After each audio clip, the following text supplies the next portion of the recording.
Playing through some 4-color Death Shadow, little Jun splashing blue for some counter spells. Uh, really like Jun splashing blue for territorial Kavu. As you see, we've got not only breeding pool steam vents to help enable, we've also got a Rogren Triome in here. Give us our white source late if we need it, or we can fetch it out early and pair it up with like an overgrown tomb to get all 5 of our colors online for a big chunky Kavu. The rest of the list is very reminiscent of Jun Shadow with like Tarmogoyf, Temur Battle Rage, Street Wraith, Bolt, Dismember, Thoughtseize, Shadow, mixing in a little bit of Grixis influence with Stubborn Denial and Drown in the Lock. In the sideboard, we go a lot heavier with the counter spells with 2 Fluster Storm, 2 Mystical Dispute. We've got an Alpine Moon for the annoying lands, 3 Terminates for things like Murktide, plus a couple Assassin's Trophies as additional answers to artifacts, enchantments, lands, anything like that. 2 Unlicensed Earths for the Grave Hate, an Ancient Grudge, and 2 Engineered Explosives. So, if anybody is asking specific questions about the list, the inspiration came from a post in the Death Shadow Facebook group. Somebody posted the list. Dan Bund, uh, posted the base for the list. The only things that we really shifted around were like cutting the Inquisitions for a second Battle Rage, a Fatal Push, and the last one, 4th Lightning Bolt. So 4th Lightning Bolt, first Fatal Push, second Battle Rage, and the mana base, I think we kept the same. Yeah, kept the mana base the same. They didn't have a sideboard posted, so we threw together a sideboard. But for the most part, this is their list. So if you have any questions about specific card choices, like why 4 Stub, why 4 Drown, why Street Wraith, why 2 Dismember, anything like that, I did not make the list. I am essentially taking theirs, just swap 3 cards in the main, added a sideboard. So if something comes up and we don't know why it works the way it works or why it is the way it is, that's my answer.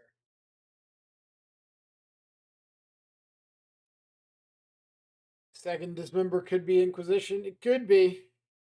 Like they had both in their original post, 3 Inquisition and 2 Dismember. But I think not having Inquisition is fine if you've got plenty of like spot removal and counter spells. But if you're running like no counters or very few counters, and Inquisition gets a lot more enticing because you need to be able to like proactively deal with things that you can't counter, can't kill.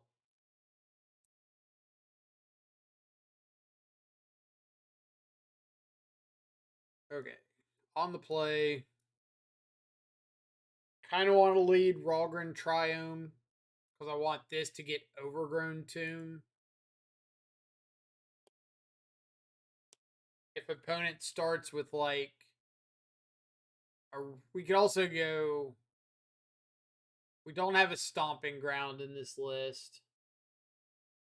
So this has to get Overgrown Tomb if we want Tarmogoyf. Overgrown Tomb or Breeding Pool. Breeding Pool doesn't really do a lot for us. So yeah, I think we're just leading with Rogren Triome.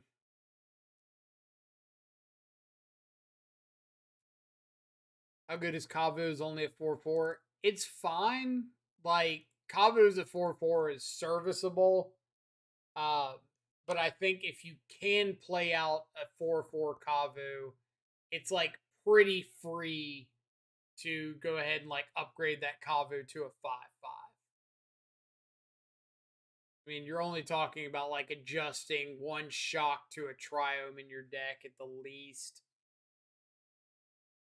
or if you want to take a look like we did with the Zeus Shadow deck and like really incorporating white, then it's just fixing up the mana base a little bit. All right.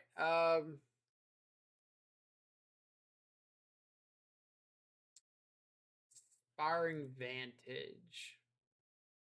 I could play out a 5/5 Kavu here. My concern, though, is that my opponent's just going to have something like a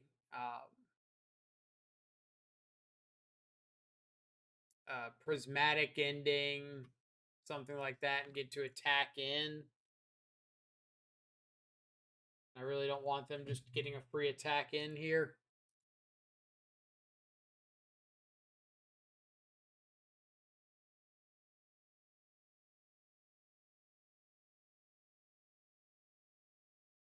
Bolt this. We're probably going to end up getting like a tapped Overgrown Tomb, play Swamp, play Goyf off the Tomb in the Swamp, and be able to hold up Bolt.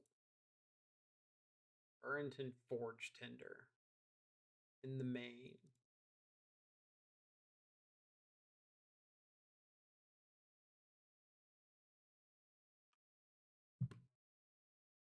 So Overgrown Tomb gives us all of our colors. I don't really need to like aggressively fetch and shock. We don't really have a reason to right now. Um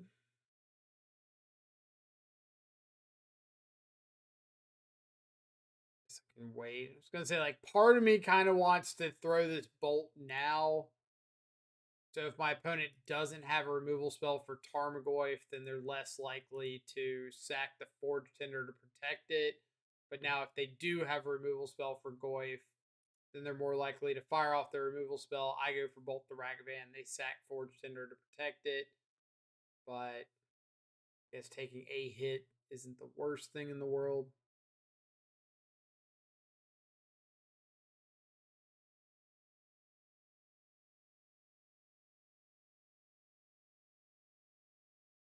This is just like a Boros Stoneblade kind of deck. This is only non-creature stuff, right? Yeah.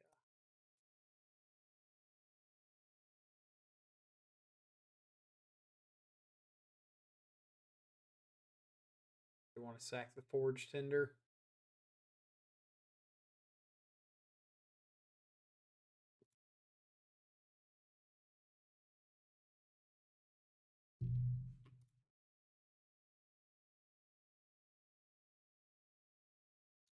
Okay, so Bauble grows our Tarmogoyf.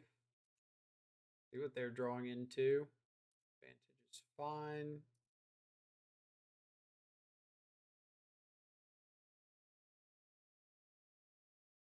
And I think I'm just playing this other Goyf, holding up another Bolt. We saw them get Fervent Champion, so if they like get Fervent Champion, have the ability to play and strap up some equipment, it could get a little dicey.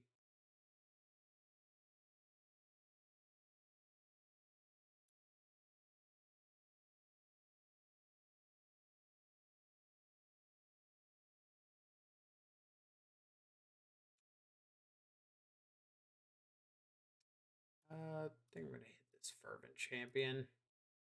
Scariest thing out there, surprisingly.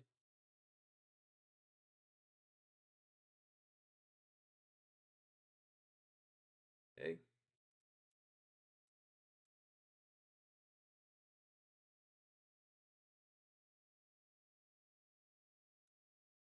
Took it down. Kavu. Last turn.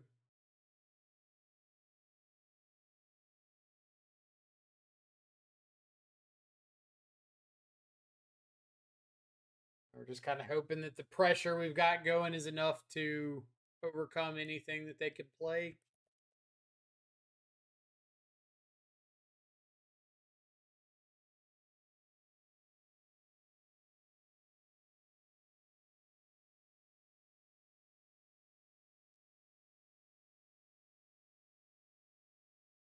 Fervent Champion. All right.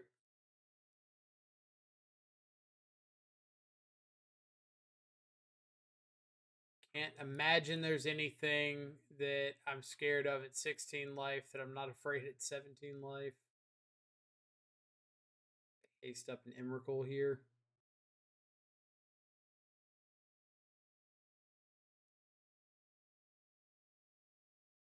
Discard. We'll discard the Blood Crypt. I don't have to show them Shadow. So.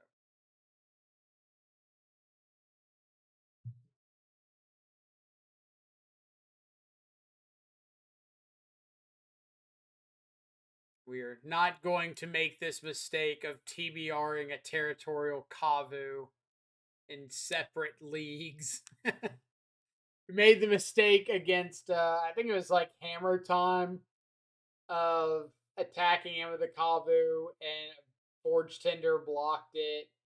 And I went to TBR the Kavu, thinking like, oh, if they sack the Forge Tender, it prevents the first strike. I kill them with the normal strike. No, Forge Tender just says like prevent all damage from that source until the end of turn. So first strike, normal strike. I thought it was just like prevent the next time that source would deal damage to you. So something. Read the cards. I guess I want Ancient Grudge. If they're playing the Fervent Champion, then I have to assume it's a Stoneforge deck. If it's a Stoneforge deck, I kind of want Ancient Grudge.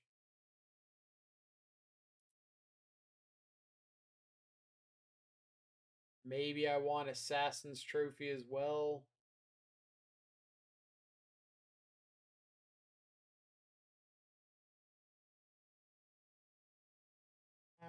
Just roll with this and see what happens.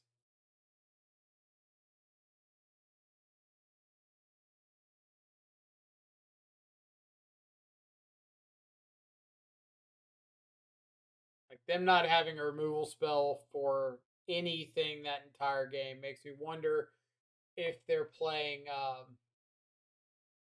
like prismatic endings or path or something in the sideboard. Because like to go that whole first game and not see a stone forge, a hammer, or not a hammer, a stone forge, any sort of sword, uh, any sort of interaction, whether it be bolt, path, prismatic ending, march of otherworldly light, anything. That's like a pretty strange, uh, pretty strange amount to see and not get hit with something.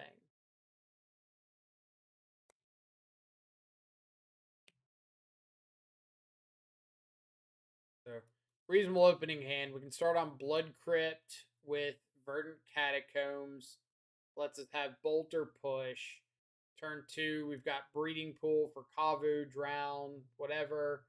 Turn 3, we can get,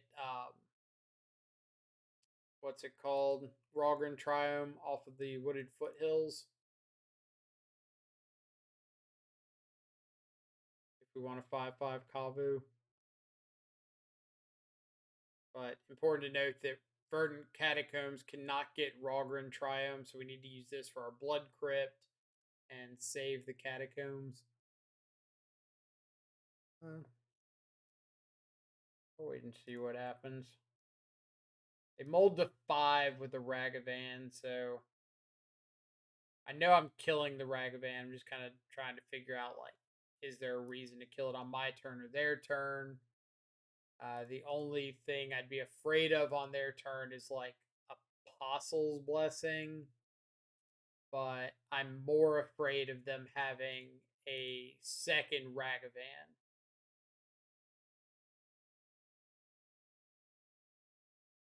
Every time I look at the screen, there's a damn monkey. You're not wrong. But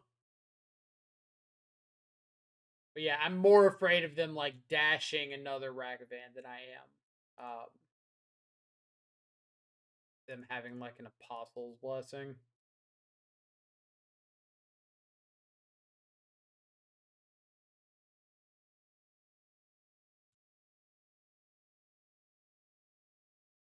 But yeah, I mean, I think I'm a really good stream to watch if you want to know like what's the worst case scenario in a lot of matches.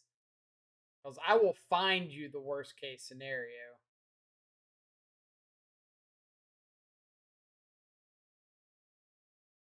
Okay. Forge Tender.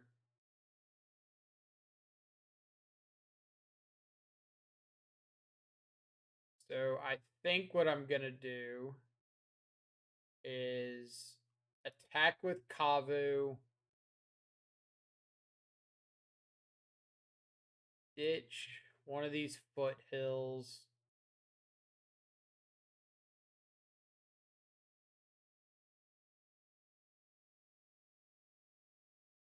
See if they block or what.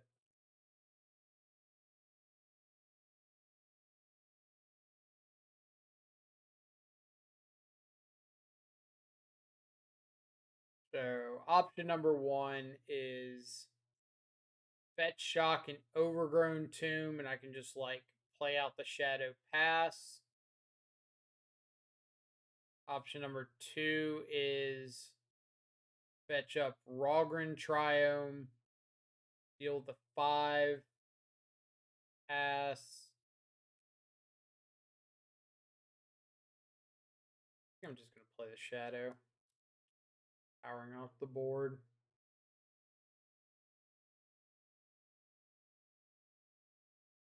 What do you guys think the battle mechanic's gonna be? Like a mini game? I can't imagine something crazy like a mini game. And they've already shown with initiative that they don't really know how to handle dungeons.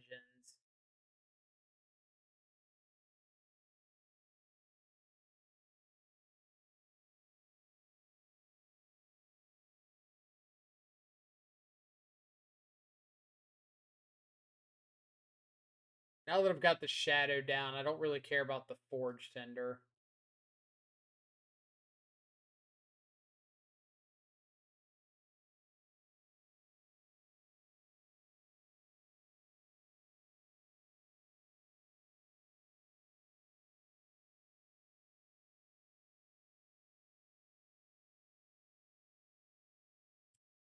Down in the lock.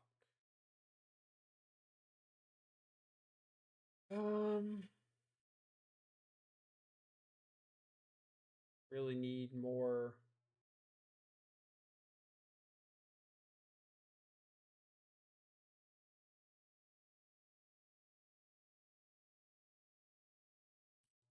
So we could discard the battle rage, but I don't want to draw this drown in the lock. Oh, do you have to discard when you select this?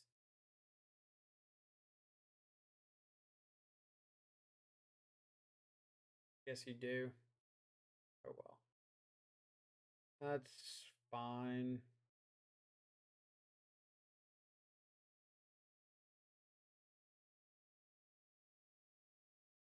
We'll just draw a drown so we know we're drawing into a drown. I thought this was going to be like, I guess it would say you may discard a card if you do draw a card. That's how they would format it if you had the choice.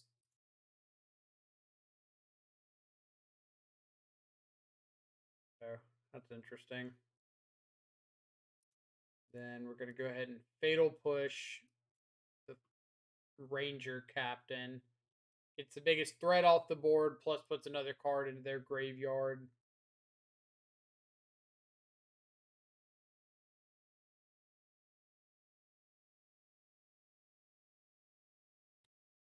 When will they reveal it? I'm not sure. All I've seen for it is that Atraxa spoiler or whatever. Pretty good draw.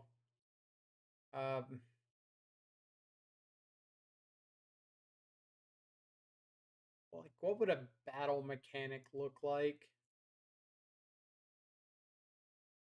Terminate's fine, or Ranger Captain's fine.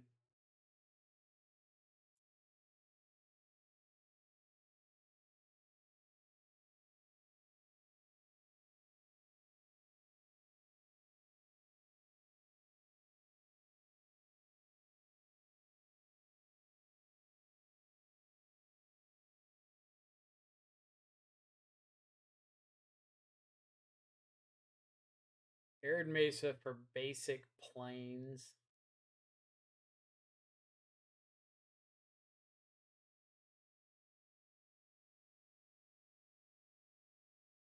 Gonna like go about my turn like I don't really need to do anything.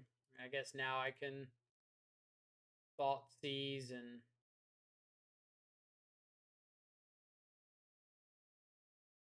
have the solitude. Okay. How would they get basic plains instead of basic mountain? And I guess maybe they only have one basic mountain and they didn't want to shock.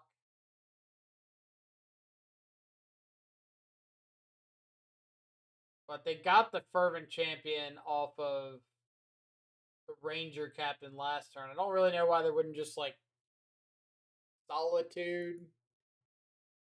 But does battle boost Tarmogoyf? If it's a card type that goes to the graveyard, yeah.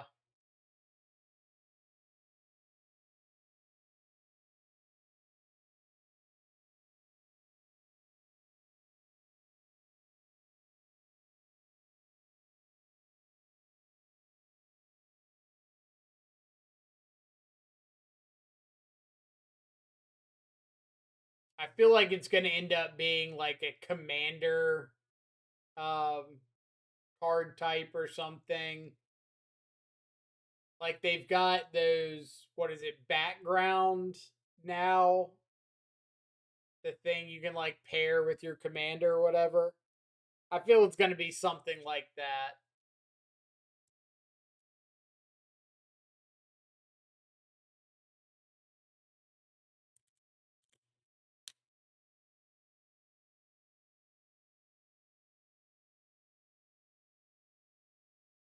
Three consecutive games. Our opponent has started with turn one Ragavan.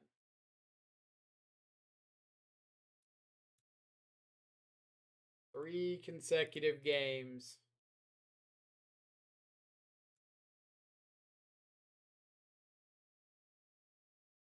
We're going to see if we can continue this trend. Steed, what's up? Hope you're having an awesome, was it Thursday? Yeah, awesome Thursday.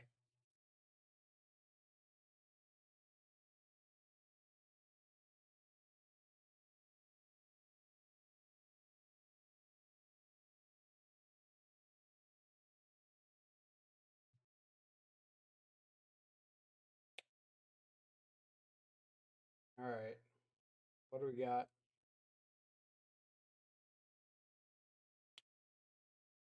Jesus. This is probably just like Rakdos mid range. Um,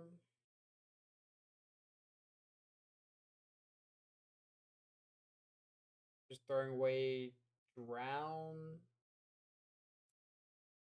It's gonna get worse as Kroxa gets bigger. Or Kroxa potentially escapes.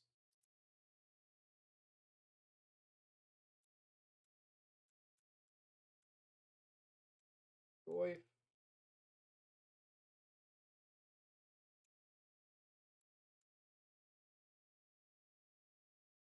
Maybe I wanted to keep that over the stub, but I figure I'm not double spelling like Goyf and Drown next turn anyway.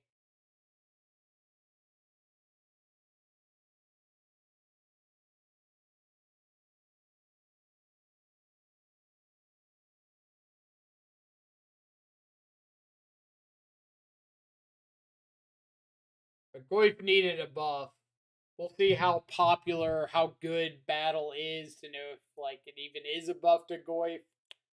Uh, but like the biggest drawback to Goyf right now is it's really, really difficult to get it bigger than a 5/6.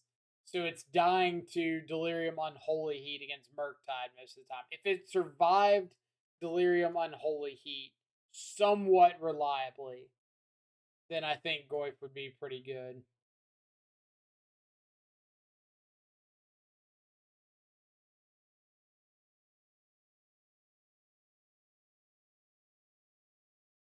(2022) is any indication, battle cards would be stronger than MH2 cards.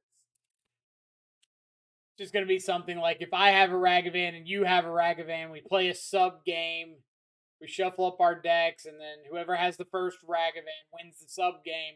Go back to the main game, and then whoever's got the win in the sub game when you go back to the main game gets to keep their Ragavan. The other person has to lose theirs. This is like Spyro, yeah. This is Spyro into Croak, so we're very, very behind.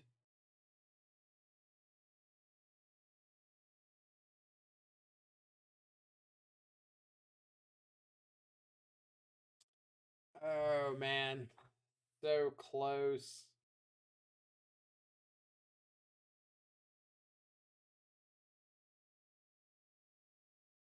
We could have gotten this Kavu a turn sooner.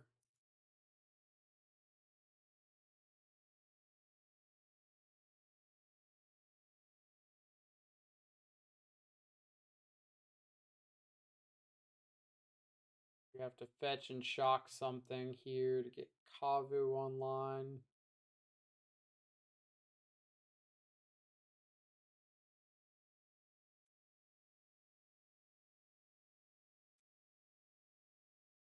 Alright, what are the odds that our opponent does not have a fourth land?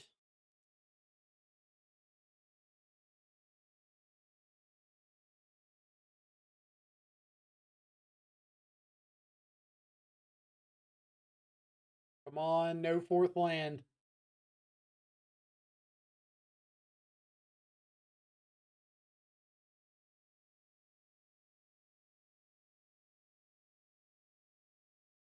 Damn it.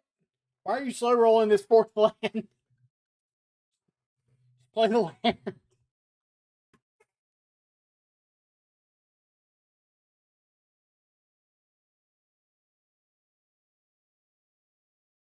Huge slow roll if they do. They know our hand. Like, we are not equipped to beat a Croxa very well.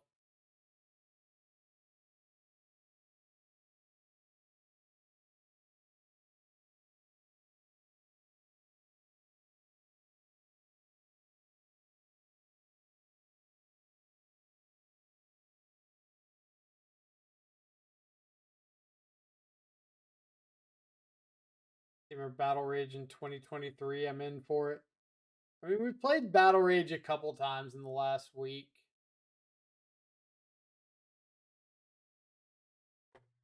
Thank you. Thank you. All right, we're going to be nice and not slow roll our opponent back.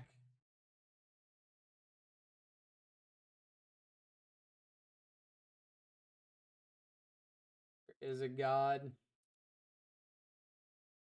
Exile that one. So good. Strong for this league. Well, you know, we try.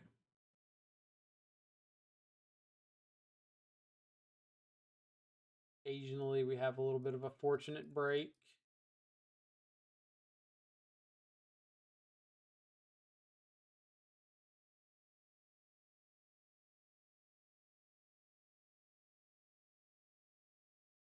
Cycle of Wraith. I don't think Wraith is a typical inclusion in most of these mid-range lists. Like, I played it in the Shadow Scam version, but it goes along pretty well with Shadow.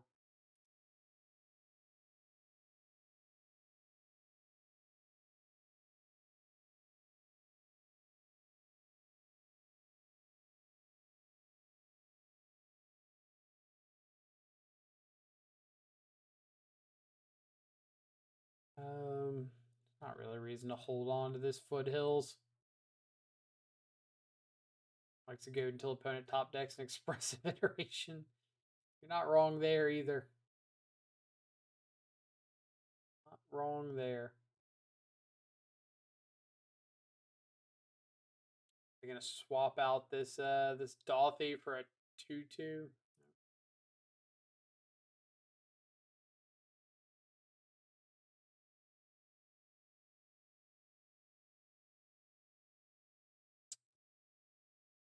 Okay.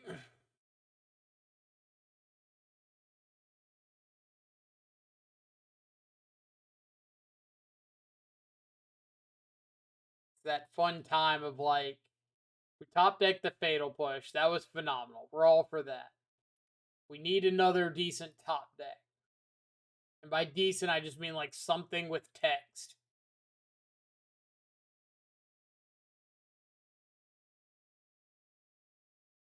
Because I'm a little bit terrified that our opponent's going to top deck like a Fury and just take out one of our Goyfs and then be able to like trade with the other one. Okay. Never mind. We got lucky. It terminates. I want in. Hearses, I want in. Everything else is pretty meh. Maybe I want Trophy. I'll fight over the big dudes. Battle Rage is definitely out. Board out Stubborn Denials. Board out a couple Thoughtseize. Wraith. Something like that. Alright, can we make it 4 games in a row that opponents have had Ragavans turn 1?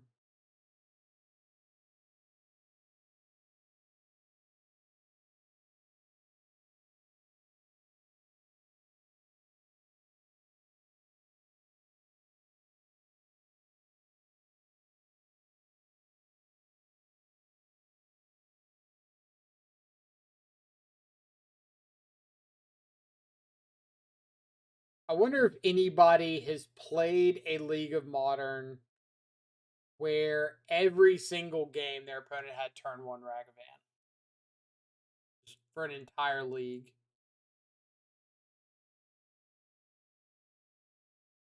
That would be disgusting. Alright, so we get Blood Crypt, we can't get Breeding Pool. If we get Rogren Triumph, we can get Overgrown Tomb. We can get Overgrown Tomb and Steam Vents.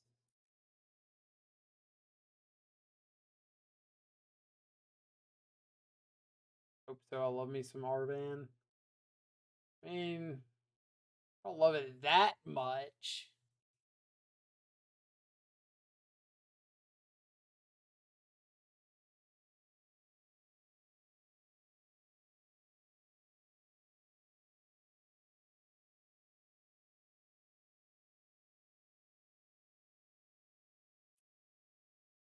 Oh, they missed their first land drop?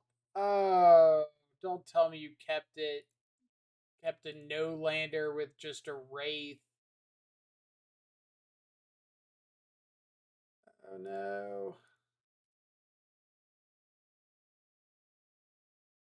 Triple Grief. Triple Grief, double Undying Effect. Alright, so we gotta take one of these Undying Effects, right?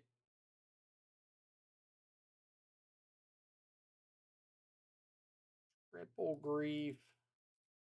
We're gonna have no hand. Don't hit a land this turn. Don't hit a land this turn. Don't hit a land next turn. Don't hit a land ever. Just skip that part of the game.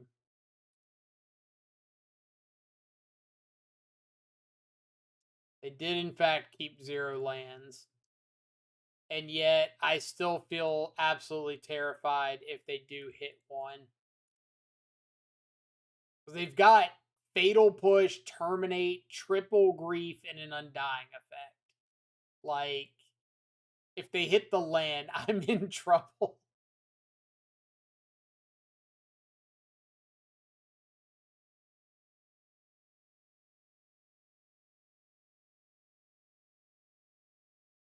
Alright, so that's Grief, Ditch Grief.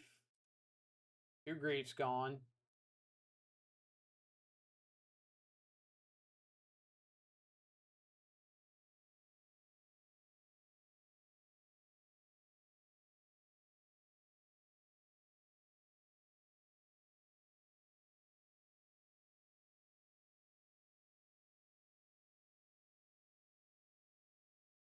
Like, I don't know if I hate their keep, honestly. Because if they just hit 1 land, the hand's great. They get to, like, Grief me, and then Grief again, Feign Death the second Grief, or Undying Evil the second Grief. So I get to take my 3 best cards and get a 4/3 with Menace on turn 1, plus have like a removal spell back up. So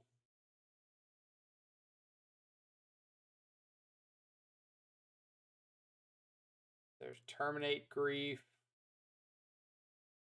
Assume they take the other Drown. Yep.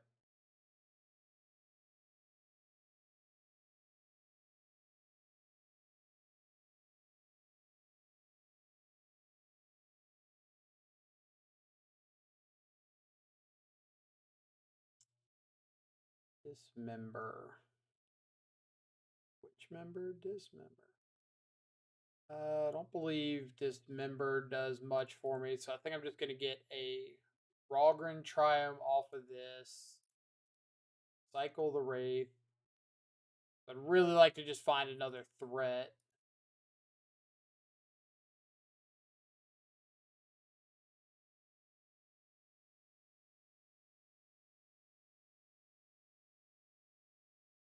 Okay. Now they can Fatal Push.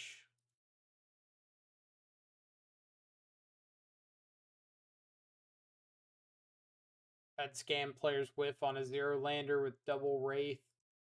It's brutal. Like, I've been there.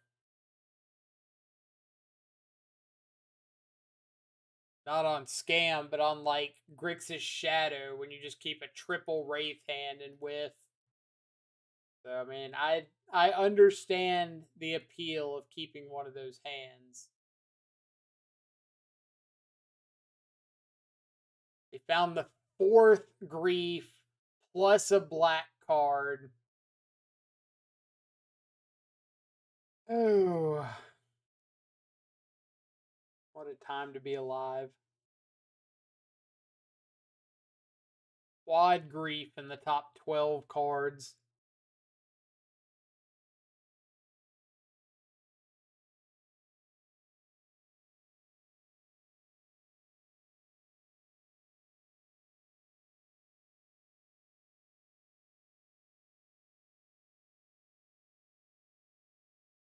So many griefs.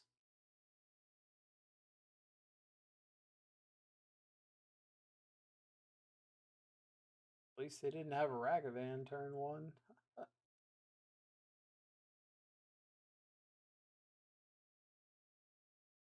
I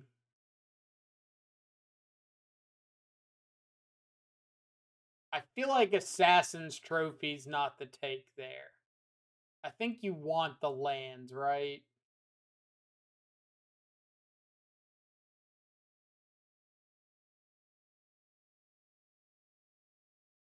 All right. Does anybody see the line? The terrible, terrible line of play out the hearse, crew your hearse before you exile anything, let it die, and fatal push the grief. I don't think I'm gonna do that. I think I'm just gonna attack, ditch the hearse.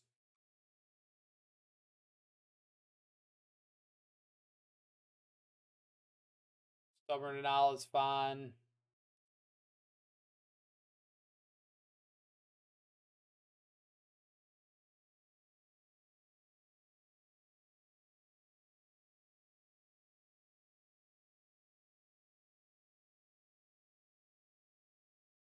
Heck yeah, we going for it. Love it.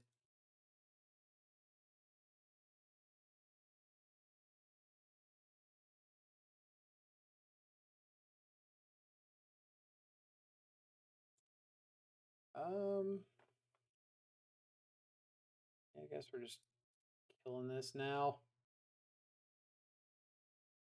Get whatever. Fatal push here. If their last card's another Undying effect.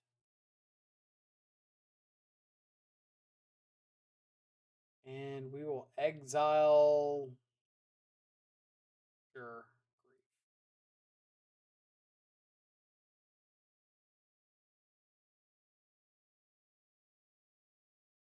All right. What you got?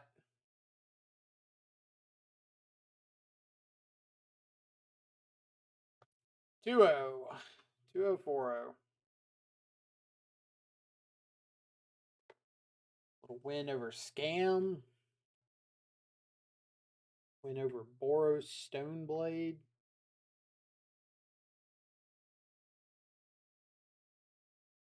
Based off that, our next opponent should be Goblins, is my guess. I'll maybe build this deck. Already loving it. I mean, if you're into playing more than 3 colors and Death Shadows and Territorial Kavus, then power to you. This could be the deck for you.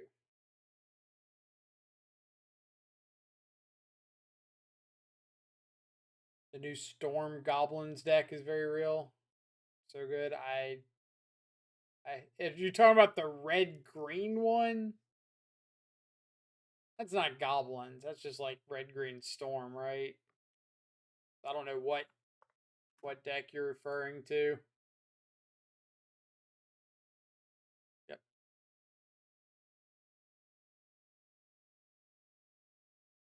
4-color shadow was the time when I peaked at Magic. I miss like old 4-color shadow. I had a blast with those decks. Gemstone Caverns Exile Become Immense.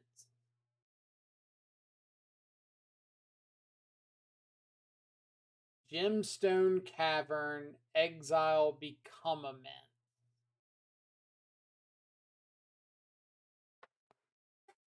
Readjusting the seat for this one.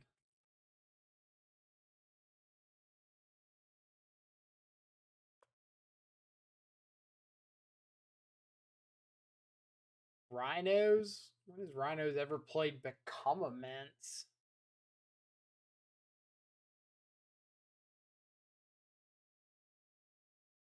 Like, I understand gemstone caverns and rhinos, but why on earth would you play Become Immense?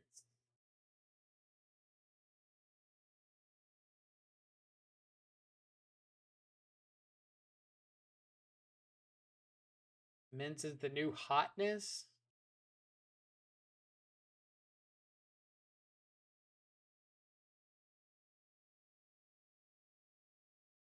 Bench, what's up? Trample? The rhinos already have trample.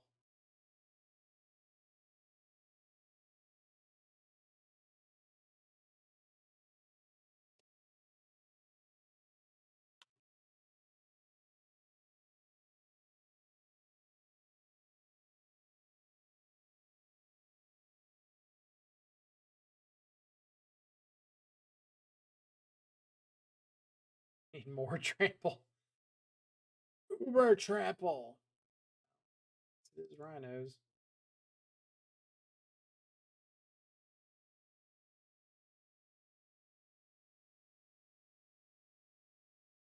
And drown a rhino pretty well.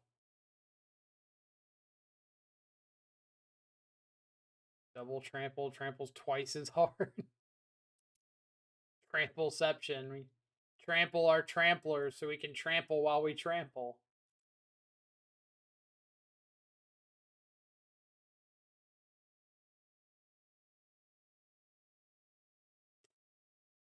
All right. Kind of think I just need to get a shadow of Tarmogoyf down.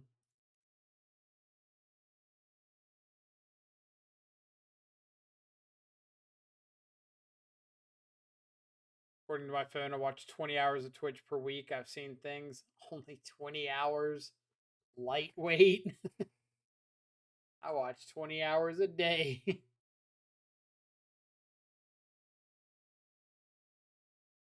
they put in side sweep ability, if this creature attacks, unblocks, deals half its power to each planeswalker an opponent controls. That'd be pretty sweet. Like the questing beast special, just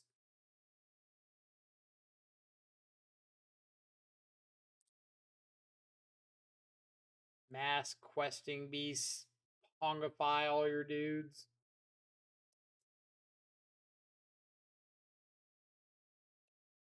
I wouldn't be opposed to that. Just like a card or something that, hey, I hit you in the face, damages all your planeswalkers, so I don't have to spend all my time attacking at your planeswalkers. Alright, spend a footfalls, it's fine.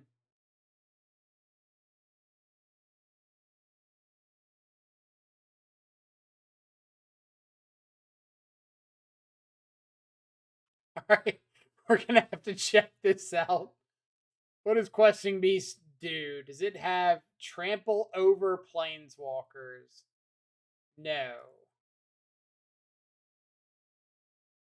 Questing Beast gets +1/+1 until end of turn. Target opponent makes a 1/1 beast creature token. No.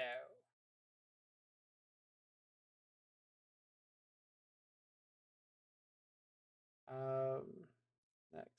Green spells you control can't be countered. No. Other creatures you control have death touch. No. Questing Beast can't be blocked by creatures with power 2 or less. Questing Beasts have that.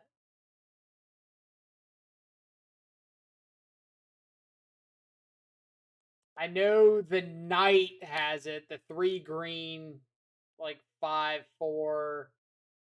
I'm gonna say yeah. Heck yeah. Whenever a creature you control becomes tapped, you may put a quest counter on Questing Beast. No. Whenever this creature is dealt damage, put a 1/1 counter on it. No. Whenever Questing Beast deals combat damage to an opponent, deals that much damage to target planeswalker that player controls. Yes. Whenever Questing Beast deals combat damage to an opponent, destroy target enchantment or artifact. No. Questing Beast can't be blocked by creatures with power 3 or more. No. Combat damage that be dealt by creatures you control can't be prevented. No. Ah! What? What? Hold on. We're gonna finish this after this turn, but wait. Combat damage that would be dealt by creatures you control can't be prevented. Where on earth is that on Questing Beast?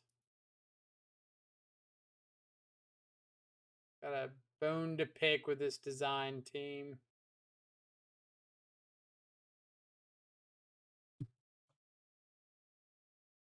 All right. Start by cracking him with Goyf. Gypsum Cavern with a luck counter can count on tap for any color, yeah. But they've only got 3 basic land types, so they can Leyline Sanctity for 2, or Leyline Binding for 3. So they can't Leyline Binding right now. Yes, correct. So they have island, forest, mountain. Okay. Figuring it out. Slowly and surely.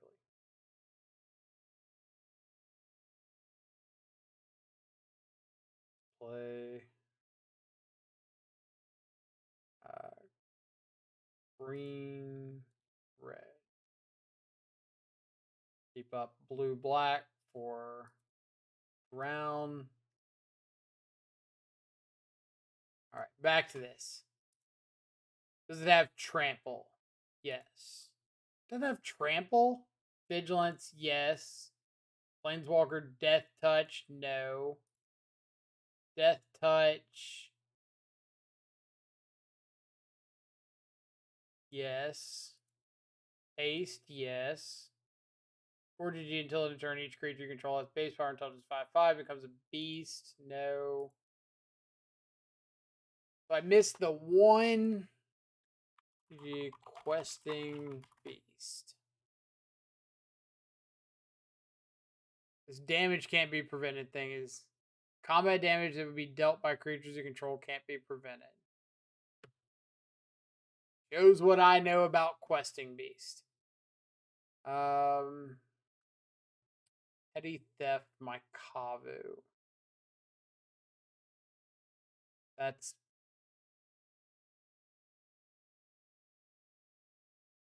I kind of want to counter this because they didn't cast a Cascade spell last turn.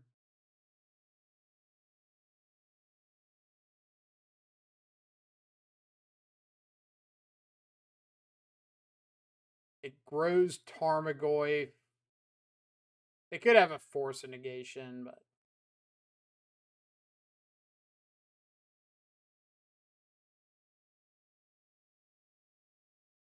I thought about letting it go, but like if they had a cascade spell, they would have cast it last turn, right? Because I was tapped down. They'd only seen Drown in the Loch, and I was tapped off of Drown in the Loch. So there's like no reason not to cast a cascade spell.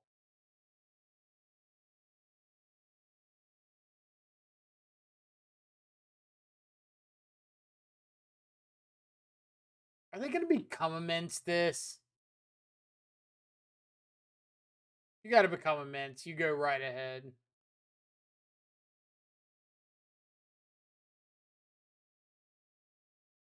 You assuming Rhinos player think about their lines? That's fair. All right. So I think they top decked this other cascade spell, but whatever.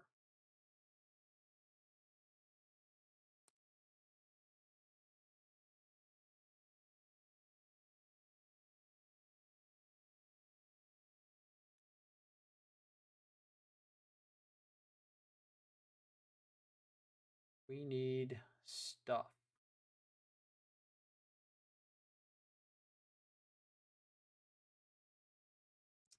Maybe not that stuff.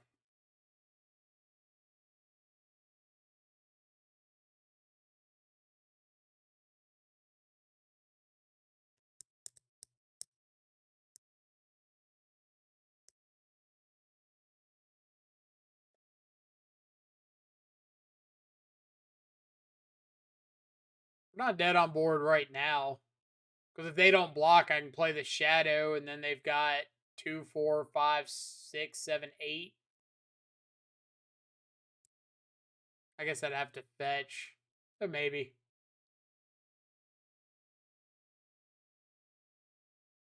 It's fine. We'll figure it out. They're gonna block.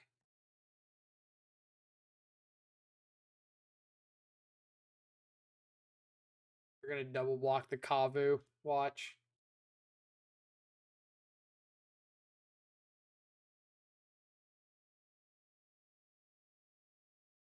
See, no longer dead on board. Game's easy if you just don't think about it very hard.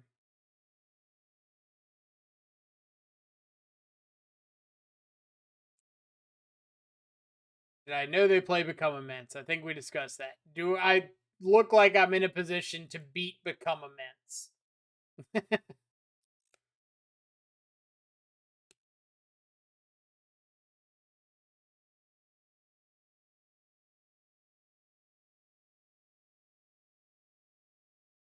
Like, I don't think there's a point in this game that I can look at and be like, oh, yeah, I'm in a really good spot if my opponent just has Become Immense.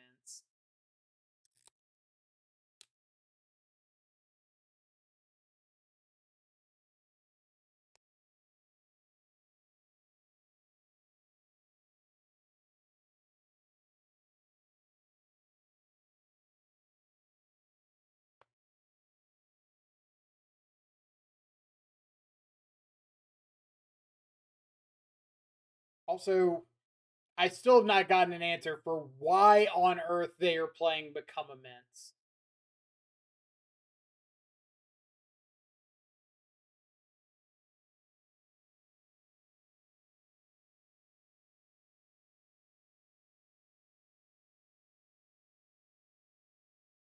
Like, Fury, I get. I understand Fury.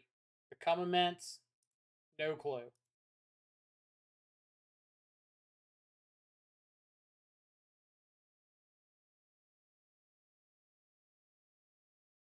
They have like double Fury. Fury plus Fire and Ice.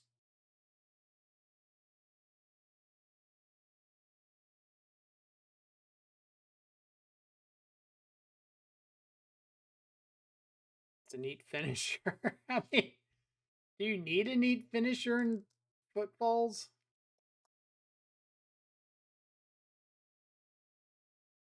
Temur is a tempo deck. All right, so they do have. All right, we got there. Temur's a tempo deck, so they usually need 3 hits to kill you. Immense turns it into 2 hits. I mean, I get that, but at the same time, I feel like if you've got some rhinos and they're living and attacking multiple times, it doesn't really matter if you've got 2 turns or 3. Like, they're probably gonna die.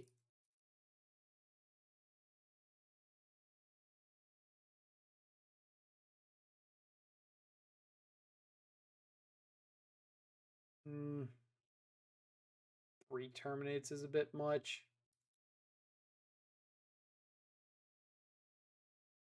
It's like, hey, I've got these 8 trample power on board. I got to attack twice. They couldn't deal with it in those 2 turns, so.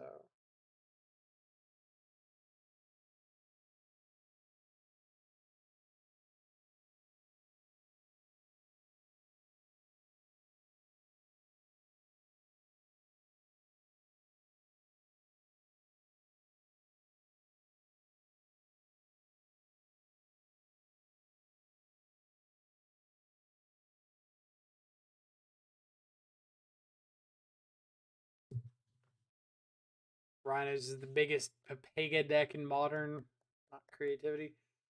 Do I think Rhinos is the biggest Papega deck in modern? Um,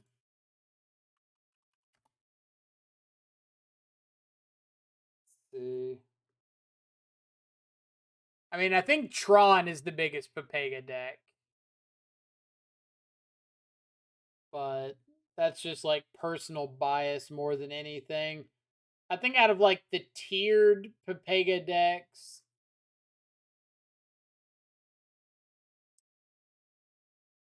I'd probably have to say like Living End.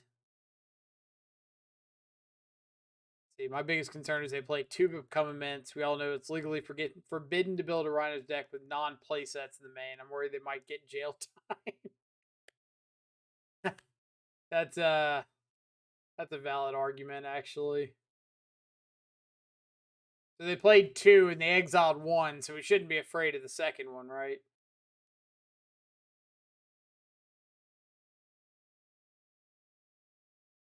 Even Tron has more play than Rhinos. Is Tron playing the new guy yet? The 8 mana like leveler dude. That's somewhere in their 75.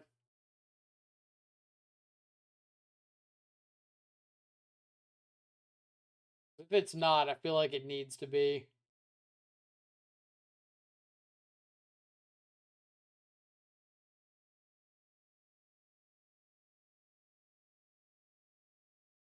Lost a trophy to leveler today. Get wrecked. I was just playing 2 worm, 2 levelers in the main. This hand's pretty bad. Hand's pretty worse.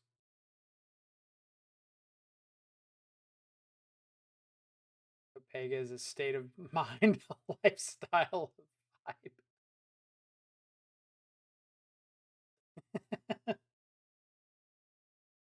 Pretty good. I Papega, you Papega, he shear it, Papegas.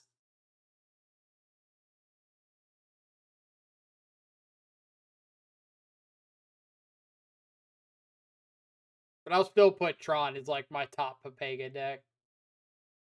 And it's mainly not so much that it doesn't have some amount of play to it, because there are times that you need to think about, like, oh, is my opponent more likely to have like artifact hate and I need to leave on star or something versus map or whatever. And like that part's reasonable ish.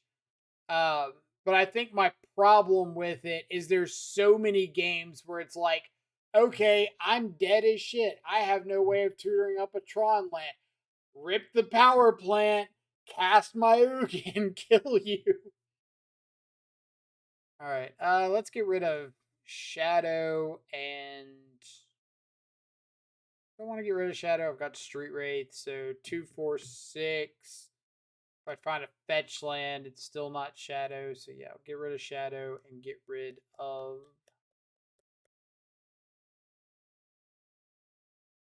Goif. Kind of hope I can find a red source to get Kavu online.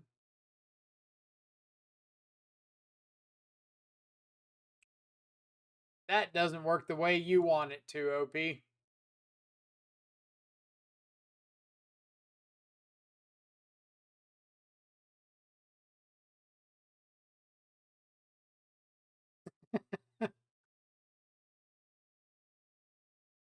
I appreciate the thought, but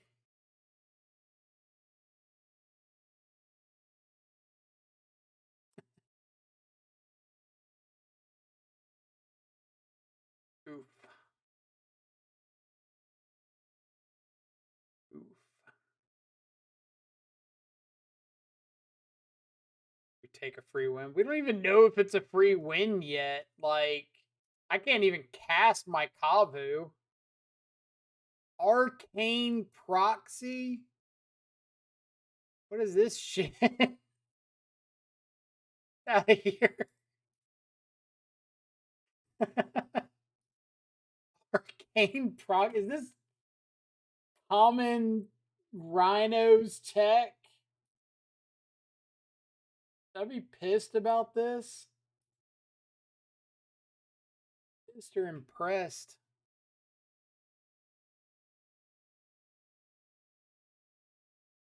Man, just played an Arcane Proxy. Arcane MF Proxy.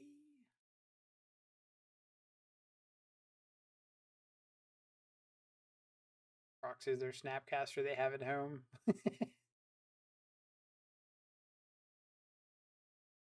No, Billy. We've got Snapcasters at home. Snapcaster at home. I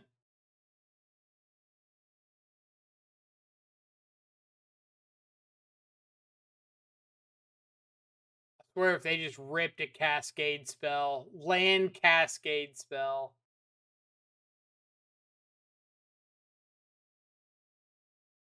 Okay, Blood Moon's fine. We don't care about a Blood Moon. Oh, we kind of care about a Blood Moon.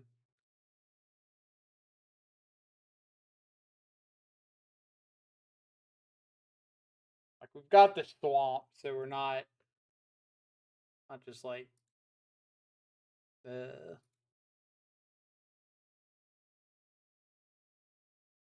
let's discard Stubborn Denial that we can't cast. Can cast that.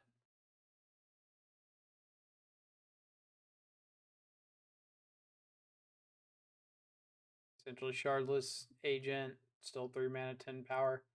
I mean, if you have a Resolve Footfalls, yeah.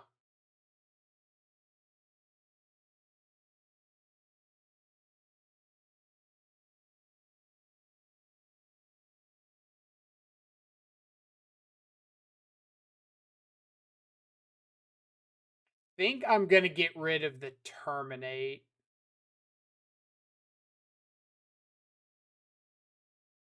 Because if I find a Shadow, then Dismember is a lot better for me.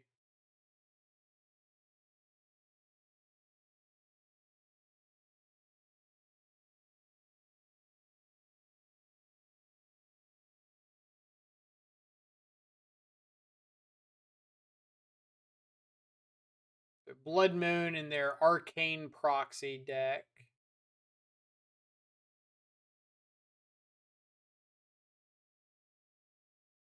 They can find like Dead and Gones and stuff that kind of fuck my world up. If I can just find a Shadow, the game's over.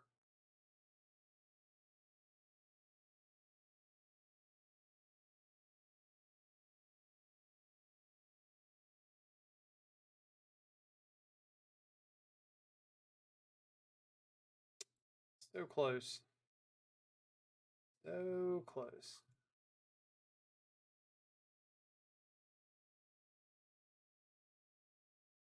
Hardcast Proxy is real and can hurt you. If they hardcast a proxy, I'm thrilled Because, like, they're not going to have any cards in their graveyard with kavus swinging in. That will dismember the hell out of a proxy.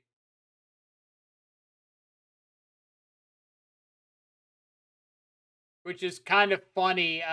If they do cast a proxy with the trigger on the stack, you can dismember it, and they can't get anything except a footfalls back.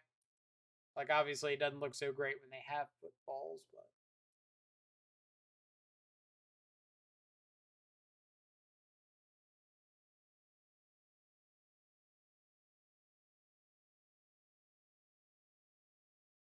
Here's an EE.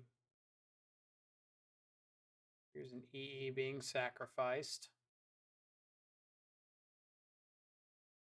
This is me finally finding. I just need to go ahead and exile the footfalls. No, they're 2 cards off of proxy. Lands.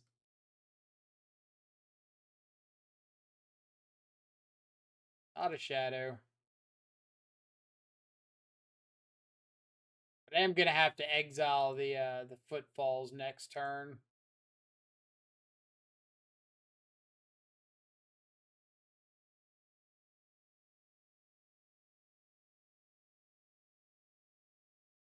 Maybe somewhere between now and then we find a shadow. Oh. Oh.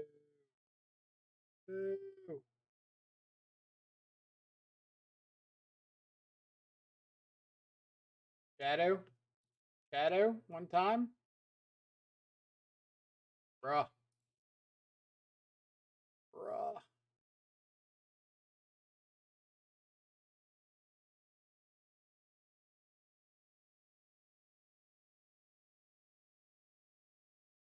I feel like they're gonna find basics before I find a shadow.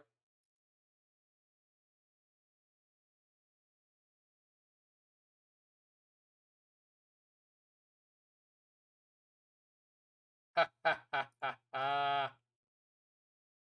Dun, dun, dun, dun. Dun, dun, dun, dun. Dun, dun, dun, dun, dun, dun, dun. Dun, dun, dun, dun. Please fury me. I can cast dismember. Alright, gotta go for it. Gotta go for it. Got nothing. You got nothing. Yes. Yes.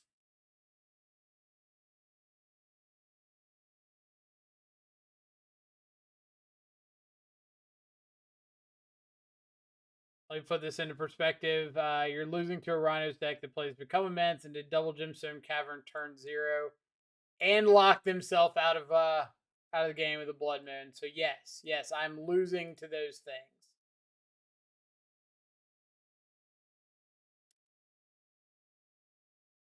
At least at the moment.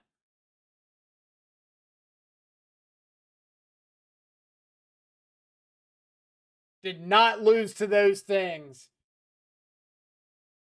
Still have another match or another game, but we did not lose to a Become Immense double Gemstone Cavern turn 0.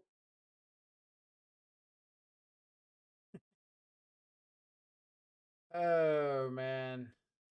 So I got to think about trophy because of Blood Moon.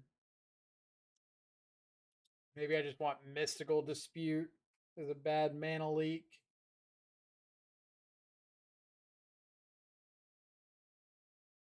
Usually my answer to Blood Moon is just like get on the board before they Blood Moon.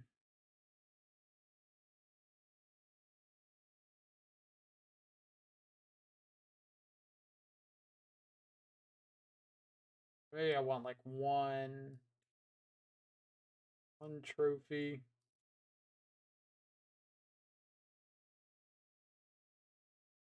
No. Bad idea. Isn't that how Shadow always wins? Just derps into the wind? Pretty much. That's how I always win.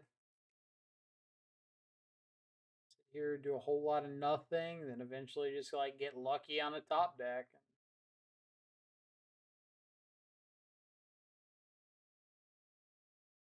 I'm gonna keep it. I'm feeling ballsy.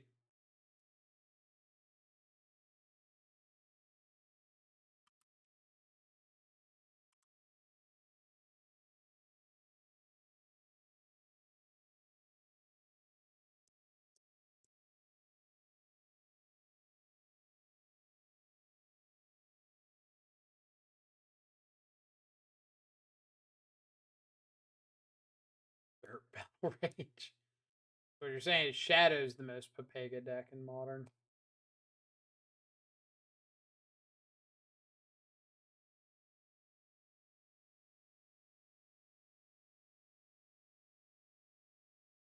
Alright, this hand needs a little bit of help, but I mean a second land and I'm reasonably positioned.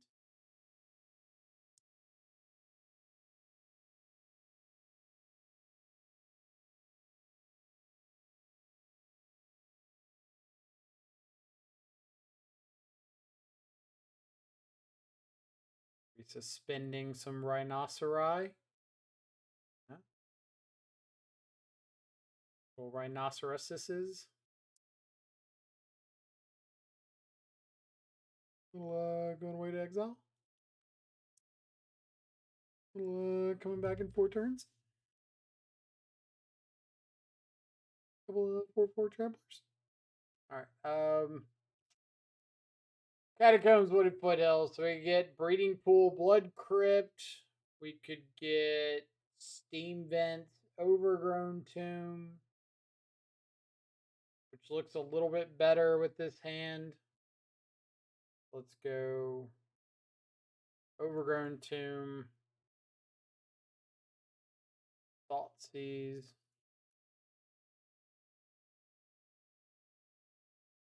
Outburst, Proxy, Spyro.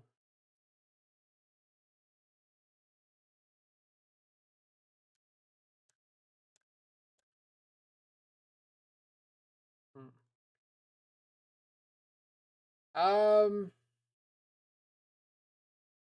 guessing if they cast Arcane Proxy for the reduced cost, it does not count as a blue spell, does it?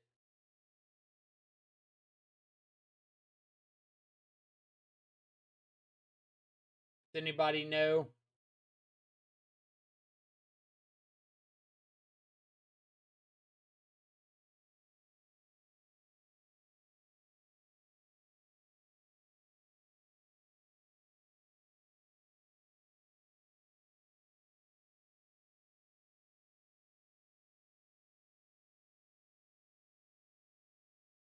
When it's cast, it's a blue creature. I know that. So, all right, let's ask Google. Can you mystical dispute arcane proxy?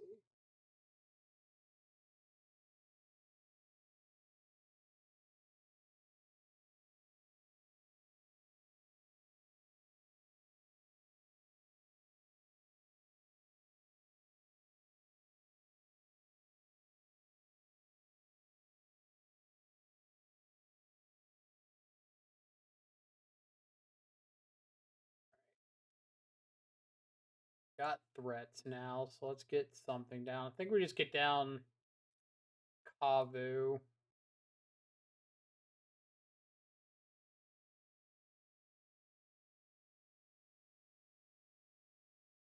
So it's not a blue spell on the stack.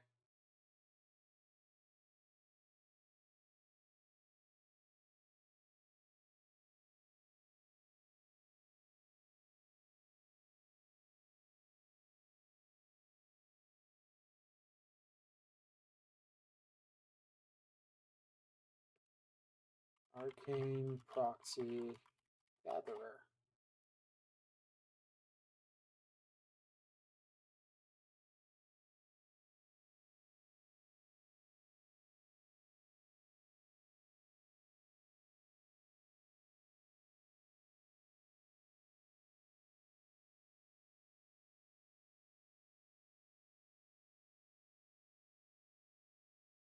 When cast as a prototype spell, the spell has the mana cost, power, and toughness characteristics shown in its colored secondary text box. Its color and mana value are determined by that mana cost.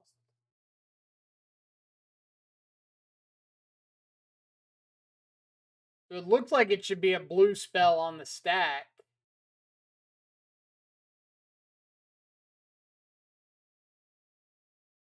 And obviously, we're going to find out fairly quickly, but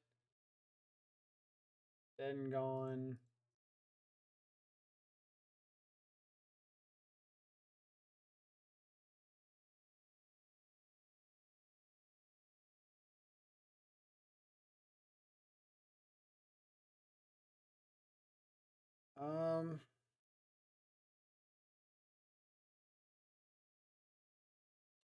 Really want to find another land.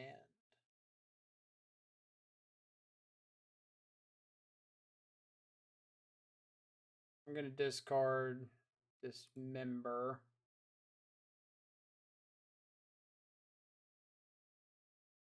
Push.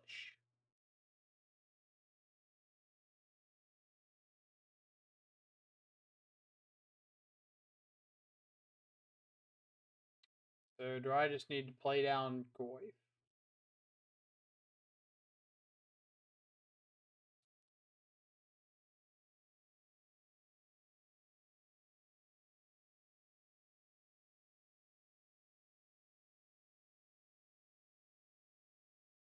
Land.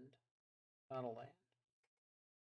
Prototype card is a colorless card in every zone except the stack or the battlefield, as well as while on the stack or in the battlefield if not cast as a prototype spell. Ignore its alternative characteristics in those cases.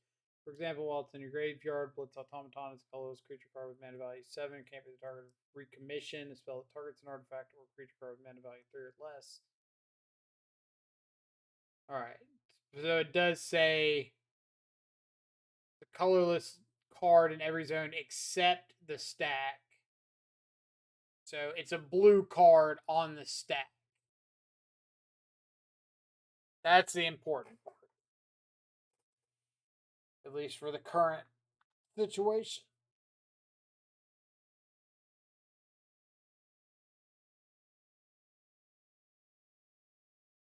Got footballs coming off suspend next turn.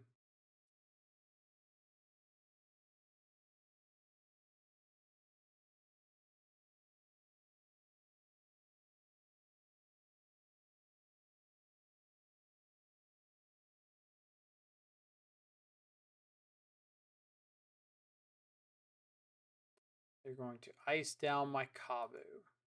Sure.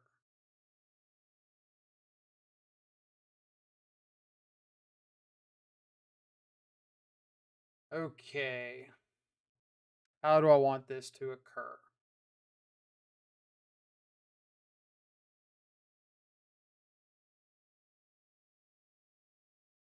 They've got 3 cards in hand. I know one is an arcane proxy.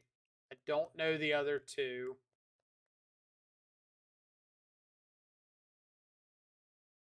They've got a Footfalls coming off suspend.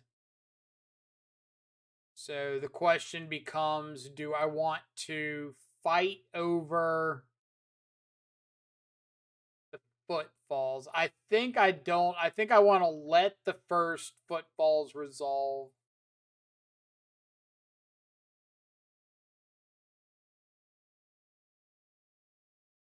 All right. I think what I do is let the Footfalls resolve.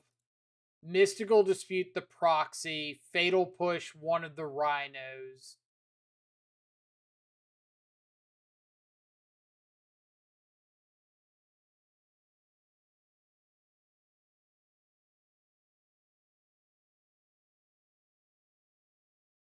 If I had more mana, I'd play Kavu.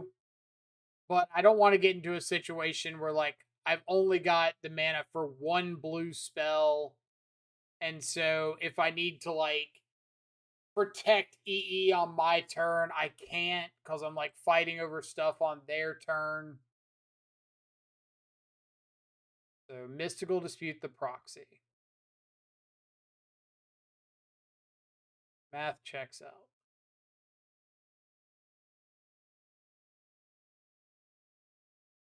Proxy gone.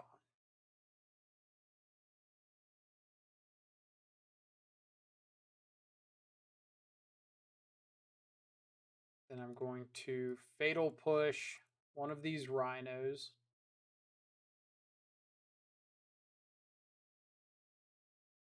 We are going to draw Wraith.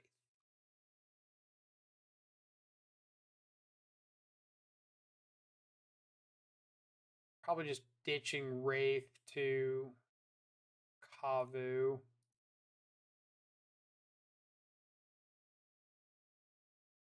Or do I want to exile? No, they missed the land drop, so I think I'd rather just ditch the Wraith.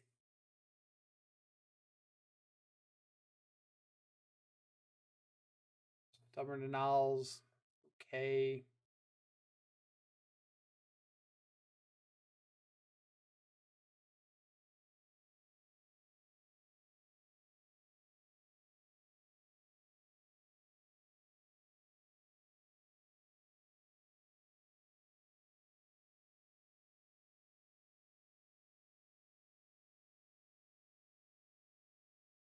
Not going to try to, like, come immense this Rhino, are they?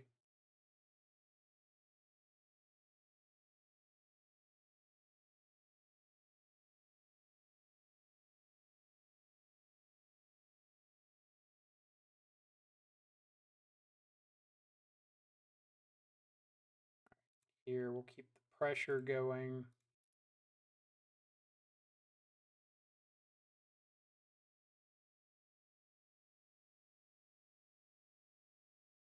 Missed their land drop last turn, so hopefully they don't have land hard cast Fury. That'd be kind of unfortunate.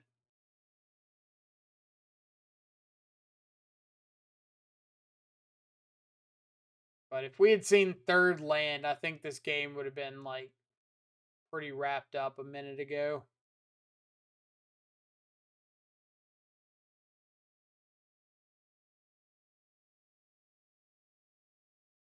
Yep.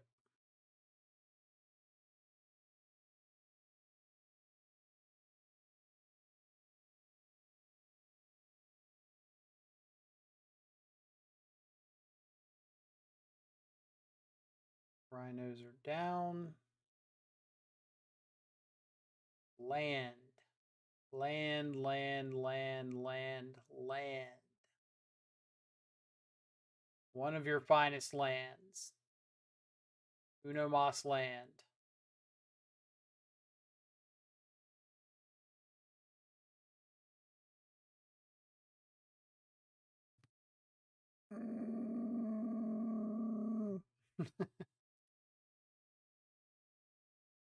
Casty.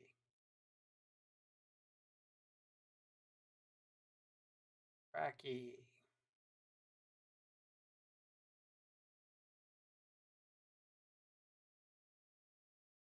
Swing with the crew.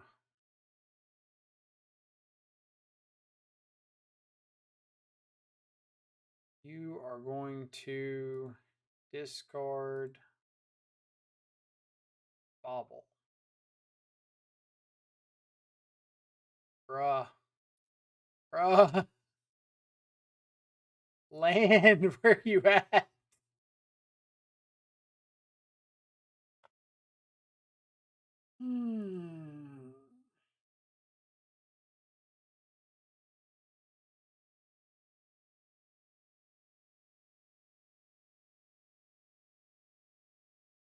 Game is out here wildin'.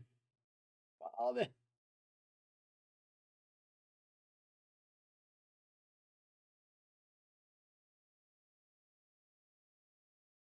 Oh, man.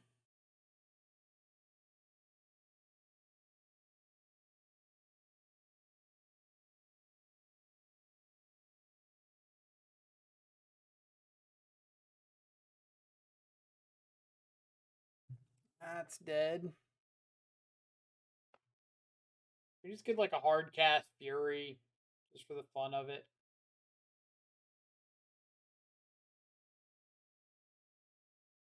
Blood Moon. Okay.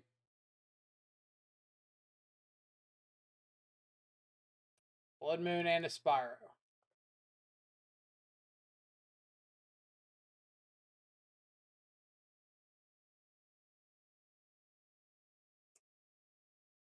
Sometimes I hate this game so much.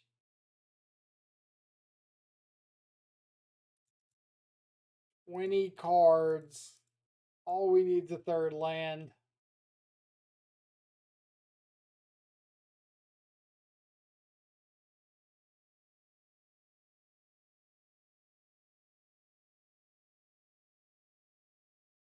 Yep.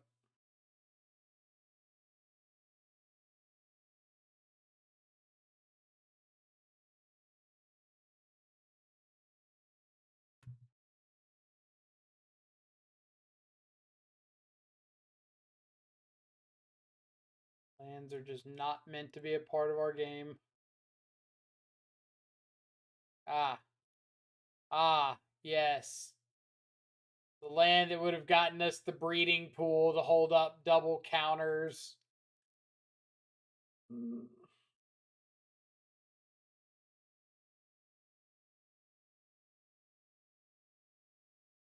Say it again, Rhino's the dumbest deck. But I mean, nothing they did mattered if we didn't draw, or if we had drawn the third land. Like, they would have dirtled. They could have done whatever. We would have been okay. We just needed the third land.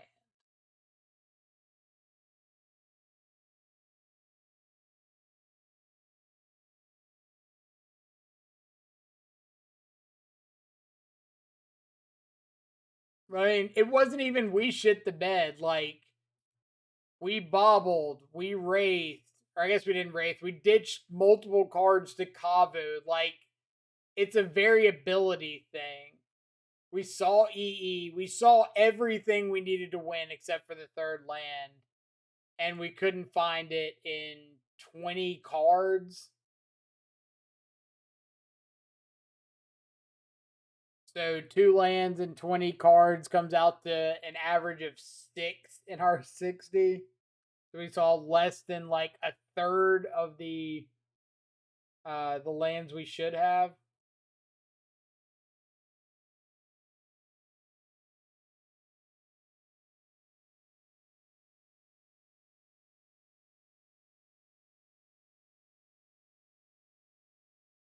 So definitely a variance thing.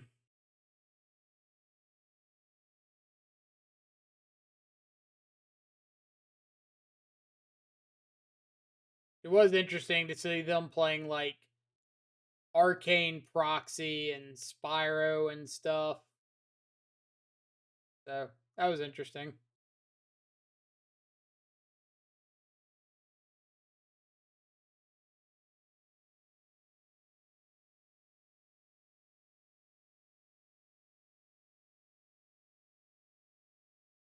But I feel like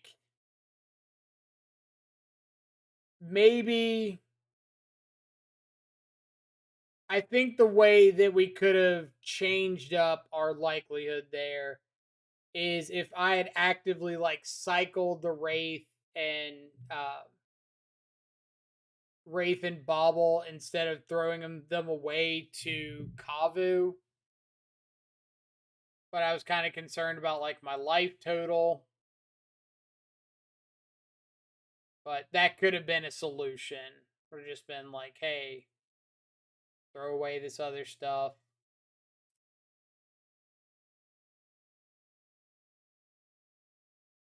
Like, do we need Flusterstorm and Stubborn Denial and Drown in the Lock if we find third land? All right, so lead on Bloodstained Mire. We can get Steam Vents and Bolt if we need to have turn 1 interaction, or we can just get Rogran Triome, Overgrown Tomb, Goyf.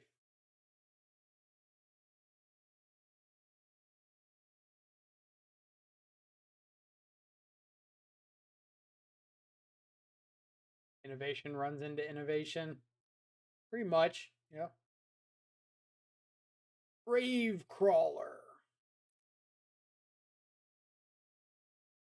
Are we up against some sort of a like Vengevine deck? Or are we up against actual factual zombies? What do we think here?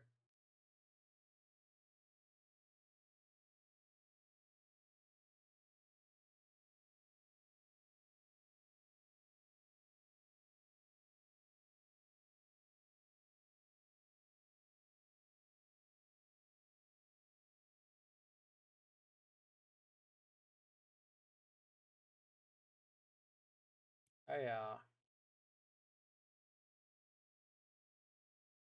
get out of here. Silly little grave crawler. You got it.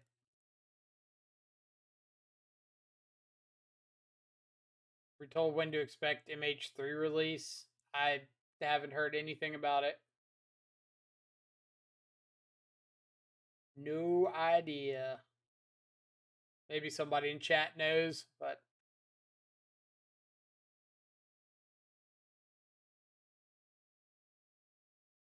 take my drown in the lock. Okay.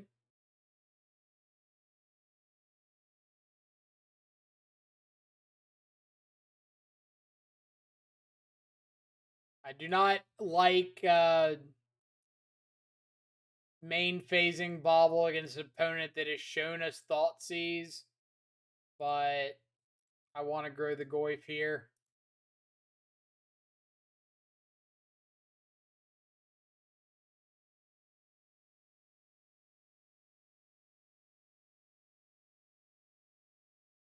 Putrid Goblin. They can replay Gravecrawler. Yep.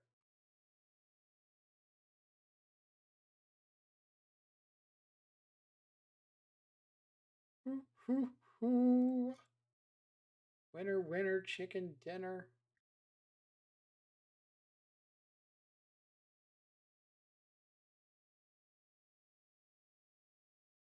All right. We can't kill, but we can put him down to 3 with a bolt.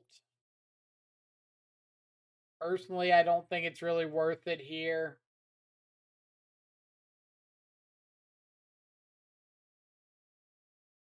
We can kind of wait. Dang it. Punished.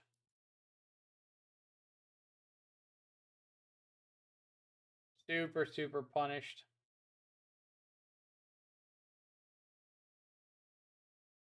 All right, so let's go bolt upstairs.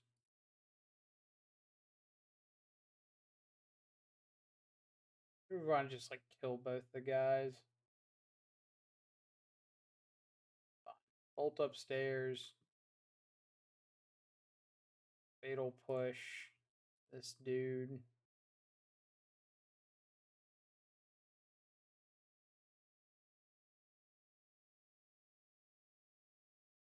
Yes, realistically, we would have lost the battle rage one way or the other anyway.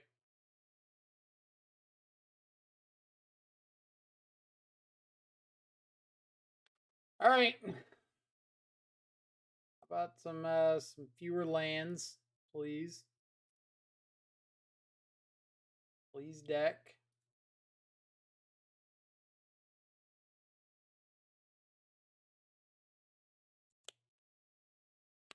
Maybe some of those like territorial kavus. They're pretty good at exiling dudes from the graveyard.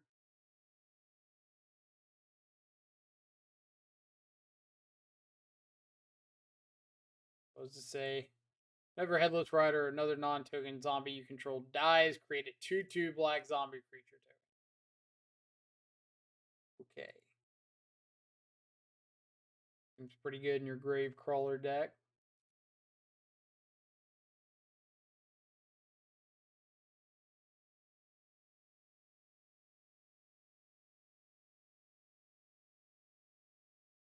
They can just like swing in freely with Gravecrawler every turn. Because if I block it, they get a 3 or get a 2/2 and get to replay the Gravecrawler.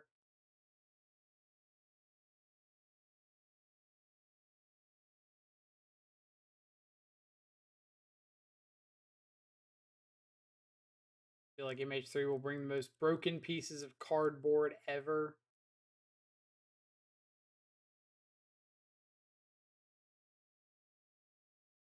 It's possible it could, but at the same time, it could end up being like the last two sets that haven't really had like any major impact on modern.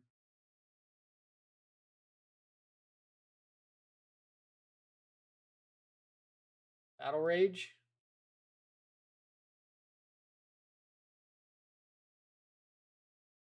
All right. 3, 4, 5, 6, 7, 8, 9, 10, 11, 12. They do have to block something. So if they block the token on a Goyf, take 5. Dead to another Lord.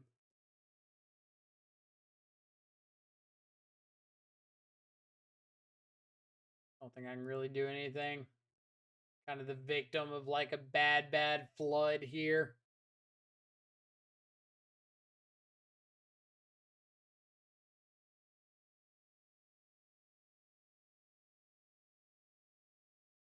Three, 6, 7, 8, 9, 10. So still dead to a Lord.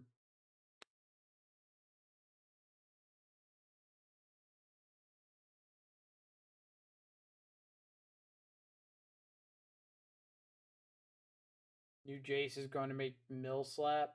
I saw the Jace and he doesn't look good. Like, am I missing something from him? It's like 3 mana mill 9 in a deck that's already playing like 3 mana mill 14 or 3 mana mill upwards of your entire deck. Like, does mill really need more 3 mana mill spells?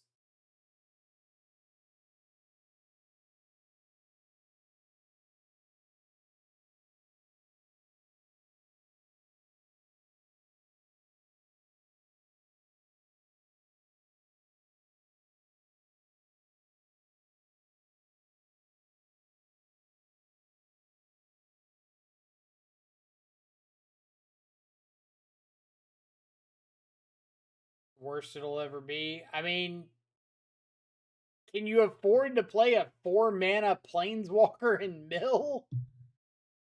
Like, what kind of huge upside are we expecting out of that card? Um, what's the name of it?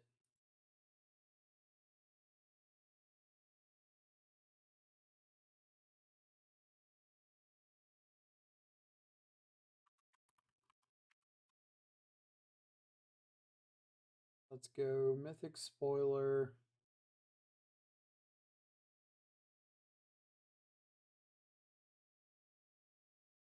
If I attack with both, they block Putrid Goblin on a Goyf.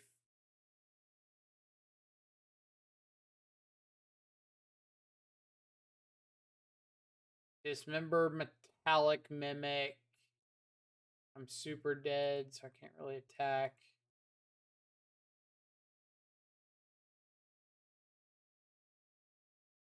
Alright, so if you pay 4 mana, it's mill 15. As opposed to the Fraying Sanity that's 3 mana mill 14. And Tasha's Hideous Laughter, it's 3 mana mill some amount.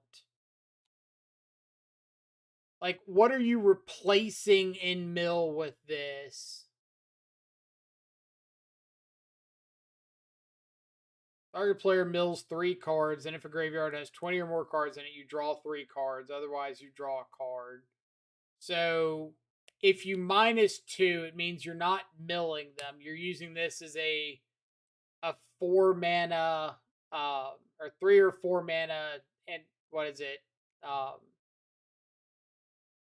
Visions of Beyond, exact same wording and everything.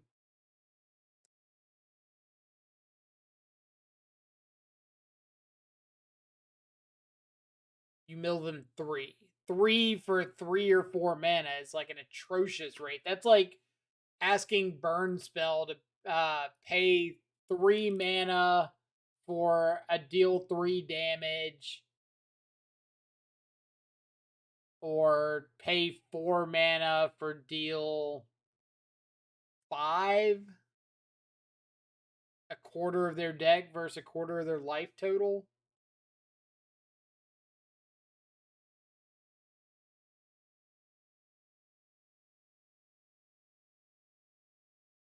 Mill 3, draw 3. For 3 mana, if you've already milled 20 cards, when Visions Beyond is just 1 mana, draw 3 if they've milled 20.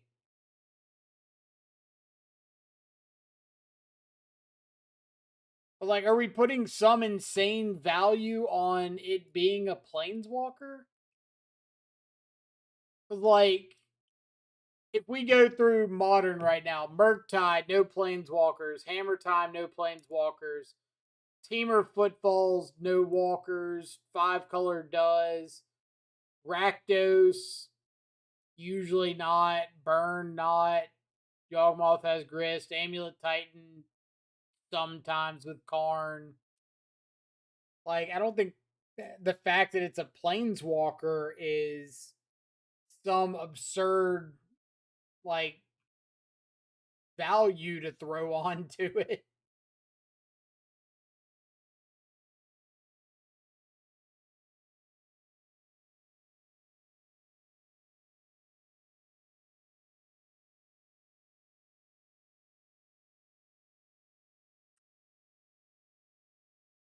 But this can at least finish someone, right? Um, I mean, you can mill them for 6, and then you have to start ticking up. So if you play it out at 4 mana,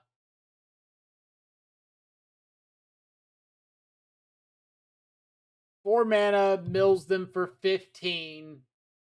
3 mana mills them for 12. No, 3 mana mills them for 9.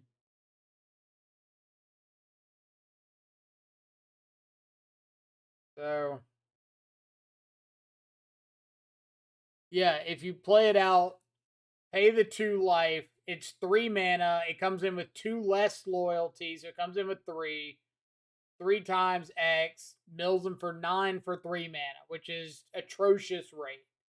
If you pay 4 mana, comes in 5, mills them for 15. You have to just give up your Jace completely to do that. So it's not like you get to mill them for 15 and then next turn they got 20 cards in their graveyard so you can draw 3. Like, no, you gave up your Jace to mill them for 15.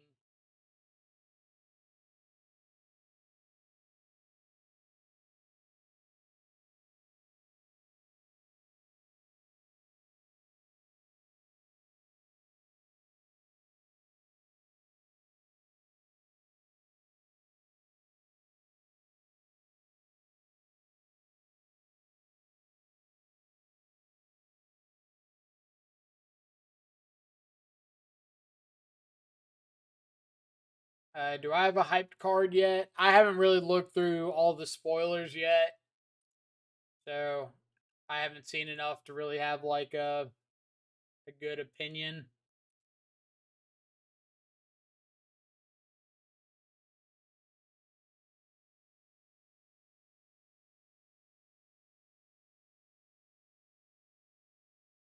That's a lot of lands off the top. I think that was like 5 straight lands. All right, so we've got Hearse. He's okay. Terminates okay. Board down some Wraiths. Get rid of Stubborn Denial.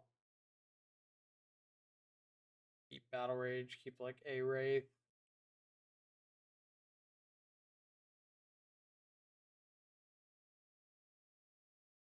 But I mean, at some point, I'll probably do like a video, YouTube video or something where I go over the cards that I think could have a chance of like making an impact in shadow decks. So I'll have to go over them a little bit closer at some point. All the lanes you clearly didn't ask for last match. You're right. I should have shut up.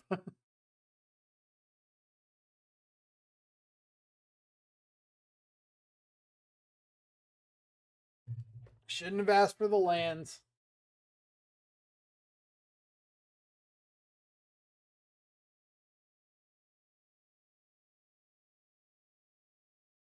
But I think one of the things that I get wrapped up a lot when it comes to spoiler season is like for me, I and I gotta say it as bluntly as possible. I don't give two shits if a card looks cool. Like that is not my focus. I'm looking at, is a card good? Is it effective? Does it do something better than what's already being played? Is it strong enough to create like a new variation of shadow or a new focus or something? And so when we discuss cards and it's like, hey, this card's really cool, this card's really different, like if it's not doing something strong, I probably have no interest in it whatsoever.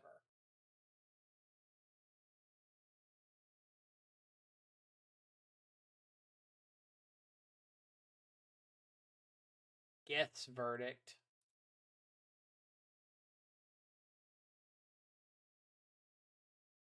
I feel like that can't be better than just like one of the one in a black kill spells out there, but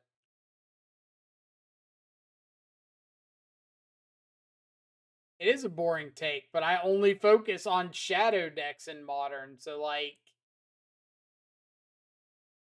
if a card doesn't fit shadow decks or I think it's like bad in modern in general, then the only takes I got.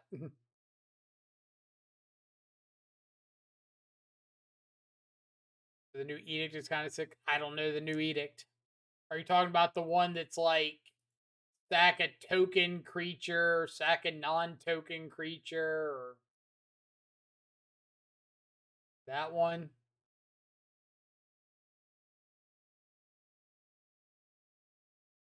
Let's see, I haven't seen a white bitter blossom. I have no idea what that card is. Most of these I look at and it's like CMC 4 or something, and I just kind of disregard it from the start. I'll start looking at cards when they're like CMC 3.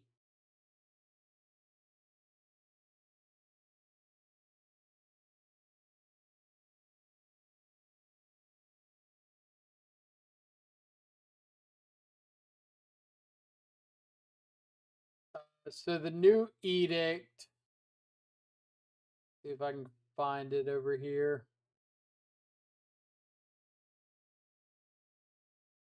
Uh,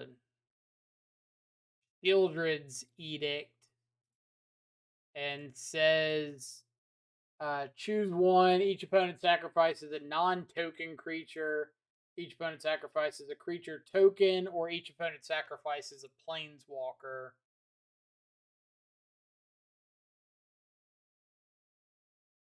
And ultimately, like I don't really know how good an effect like that is or isn't.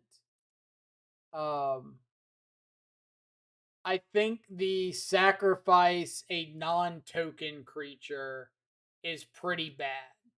Like that's why edicts have not been popular in modern ever, because like sacrificing a non-token creature just doesn't do anything in a world where half the decks out there have got like a large number of creatures out.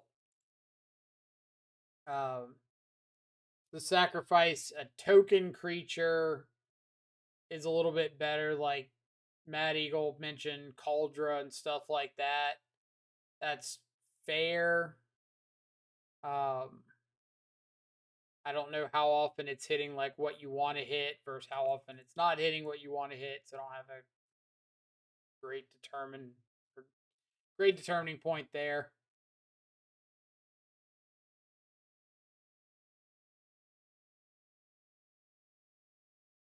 But I would not play a card like for the purpose of say sacrifice a planeswalker. I don't think that line of text by itself is good enough. So the rest of the card needs to be kind of collectively good enough to make that functional.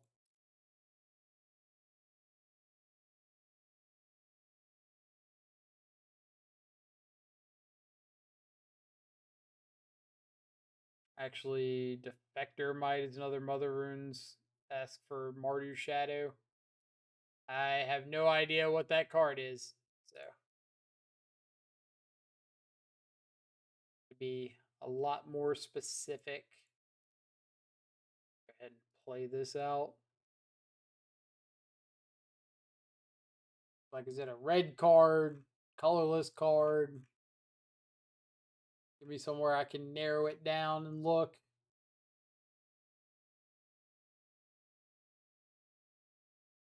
Have another kill spell. All right, we're dead. Zombies. Not a great matchup for us.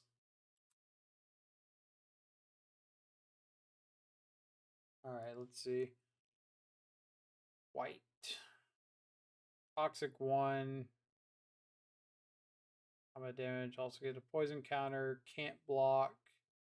Choose a color. Another target creature you control gains Toxic 1 and hexproof from the color until end of turn. Can't be blocked by creatures that color this turn.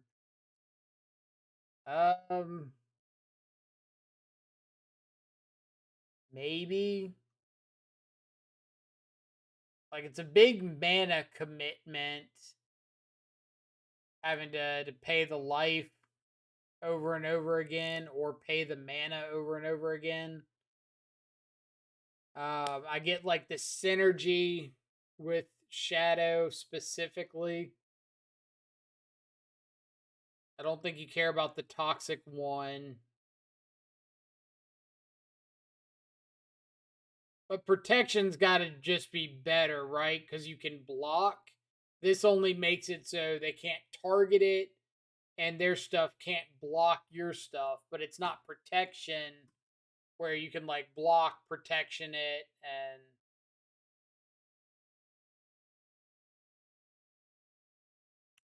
it's a lot of lightning bolts. I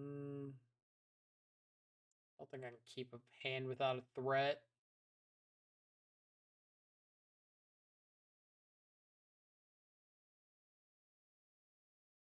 Oh. More rhinos? Yep.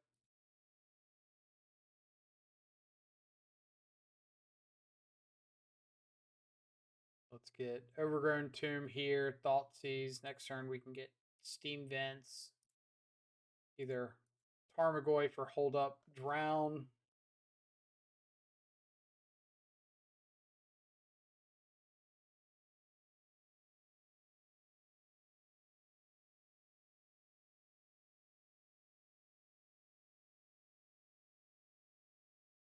Like, I think the fact that this doesn't give protection is a pretty big difference.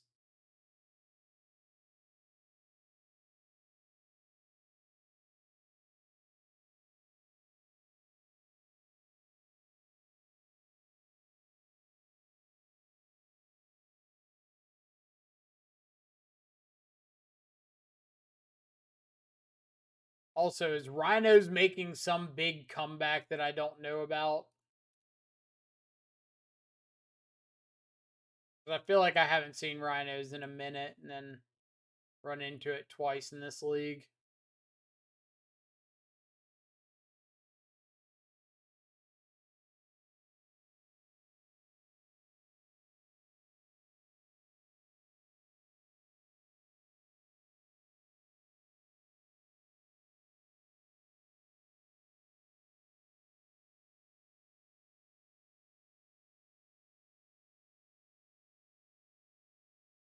good one to draw into.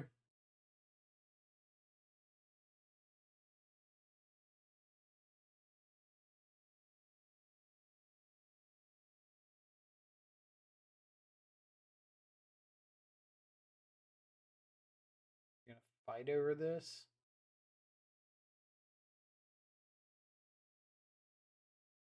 Sure.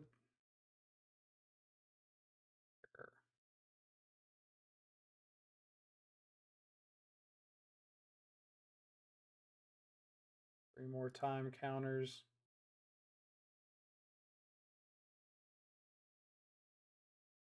I know I'm drawing into the stubborn denial.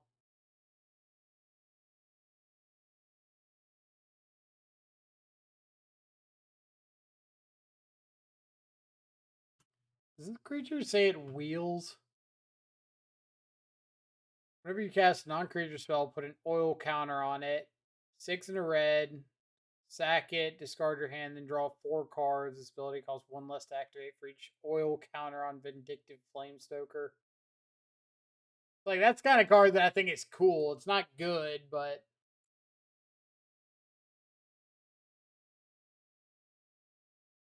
doesn't cause you to tap it either. So here's your storm payoff. Cast a bunch of non-creature stuff. Pay 1, sack it. Discard all your stuff into your what's it called? Past in Flames, and then draw 4 cards.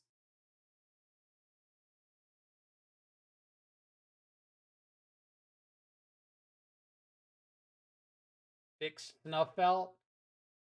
How can you fix Snuff Out? It wasn't broken.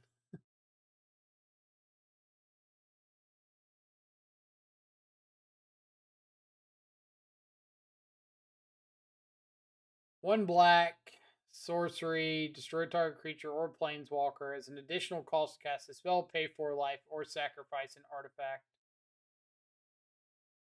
or creature. I mean, no, that's bone shards. It's not pay 4 life, it's pay 4 mana. So 1 black, sack an artifact or creature, destroy a creature or planeswalker, or pay 4 mana more. That's not what we want at all.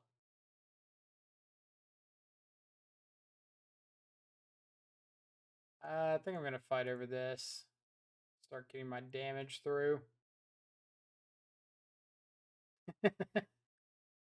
Got me excited. Can't be doing that to me.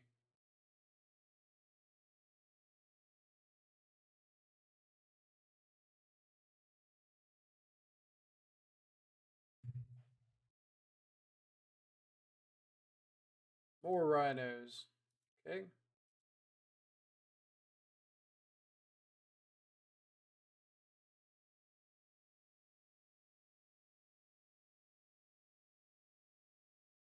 Ice my Goyf now. Yep.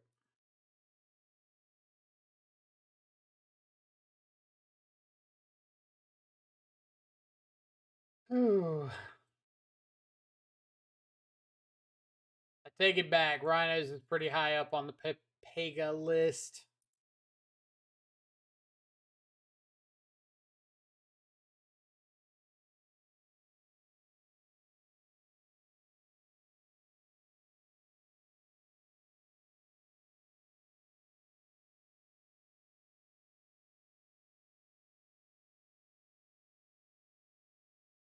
Bounce your dude, bounce your dude, bounce your dude, tap your dude, bounce your dude, tap your dude.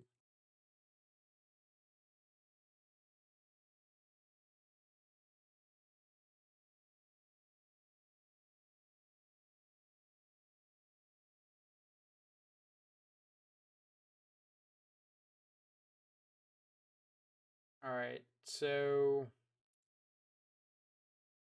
mana is a little bit awkward here. can play Shadow off of the Overgrown Tomb. I can fetch and shock on this to grow Shadow, but I can't fetch and shock a black. Or no, I've got Blood Crypt. Never mind. Never mind. I've got Blood Crypt. I'm good. I forgot about it. We're fine. We're fine. We're fine.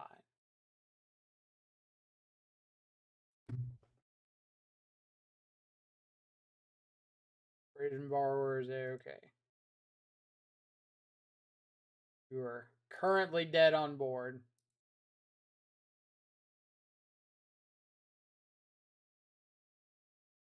Cascade Shadow win.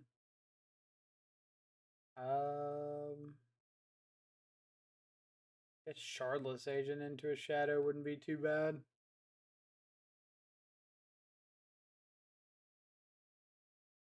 Get Blood Crypt.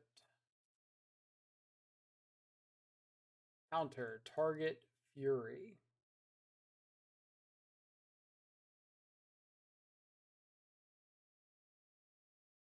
So I guess it was like right after Modern Horizons 2 dropped, somewhere around there. Like one of the first leagues I played, I just jammed this like Jund Traverse Shadow build and threw like 4 Bloodbraid elves in there and absolutely all over the place and ended up trophying with it. Like Bloodbraiding into Mishra's baubles and Bloodbraiding into Traverses and hoping I had Delirium, and it was a wild time.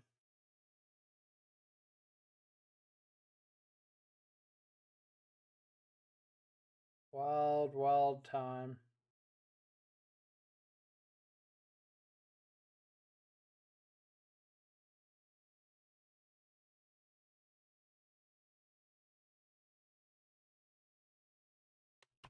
Let's see if I can find that.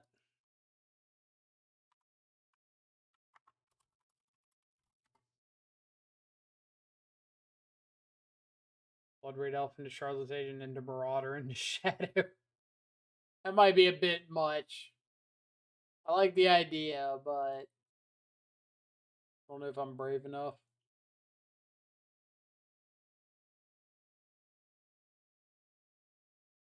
Yeah, here we go. Just Jund Shadow with a bunch of Bloodbraid elves and like traverses and baubles. It was super fun. Like I smoked people this league. It was great. I got to live the dream of just like Bloodbraid into K command, kill a dude, buy back another Bloodbraid, hit you for 3. Next turn Bloodbraid again. Like, oh, it was so much fun. All right.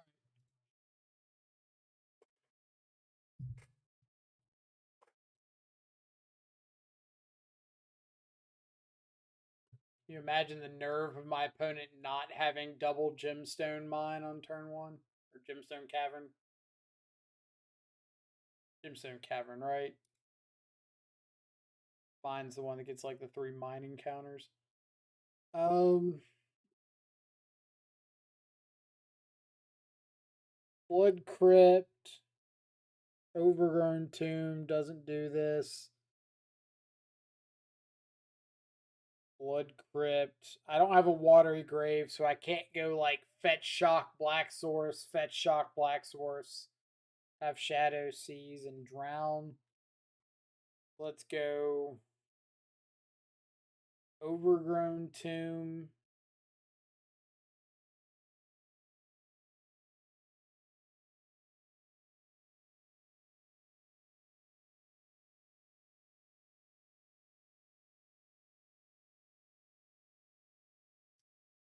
Fire and Ice.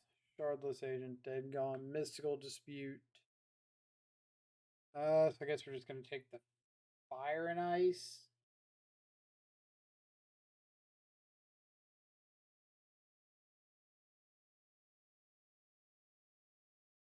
Care if they ice me down next turn. I don't like really care. Really fine.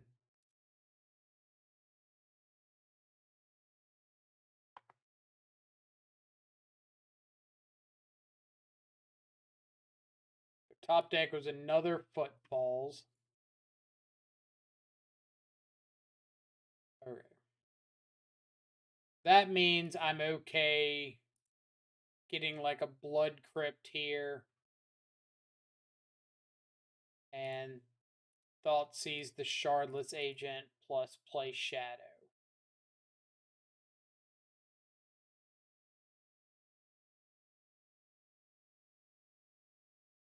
Because they cannot top deck both a land and another Cascade spell this turn.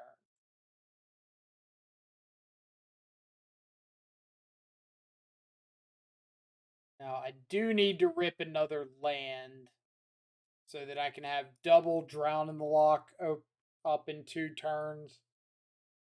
So when they fight over with this Mystical Dispute, I can still fight back. Alright. Solves that problem.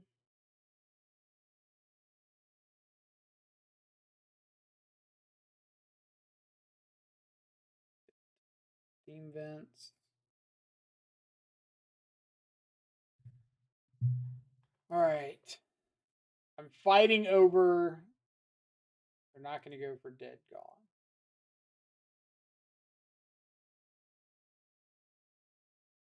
They're waiting until this turn.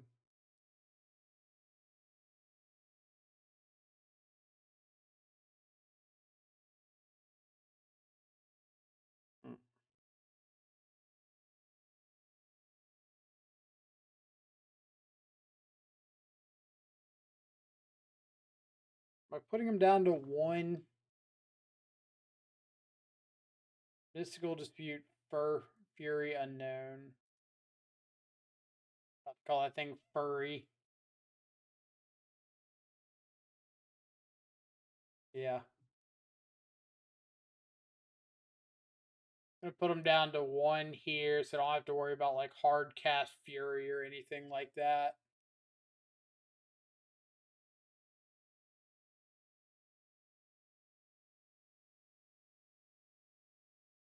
They're going to go for Dead and Gone. I'm going to say, not today, Satan.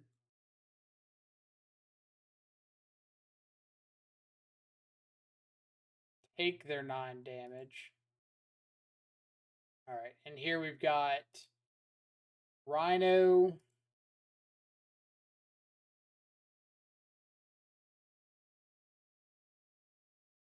I pick the fight over this. A Mystical Dispute. Rhino resolves. I get to go to my turn. Fatal Push a Rhino. Drown in the Lock a Rhino. All is right in the world.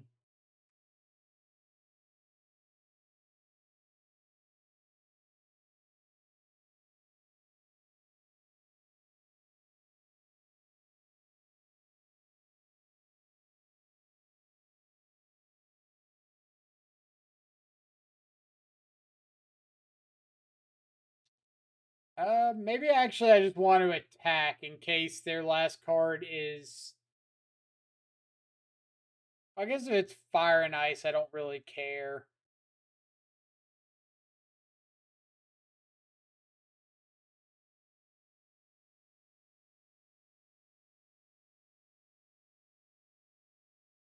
Have to be like Fire and Ice.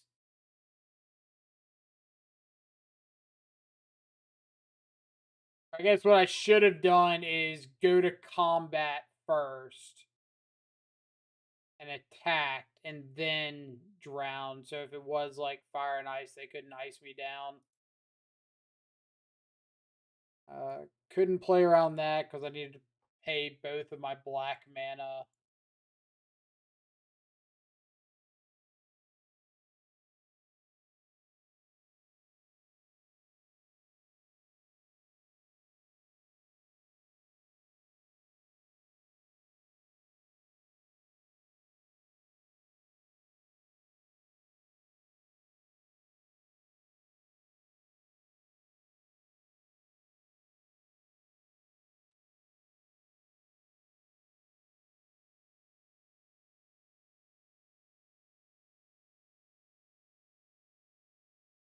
We hold Street Wraith in case they go for something that I absolutely have to fight over, and then I can cycle the Wraith.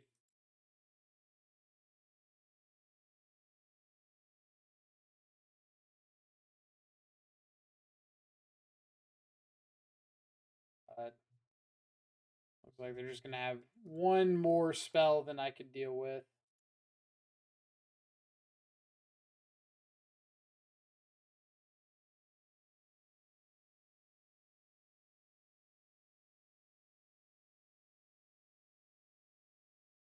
Put it out.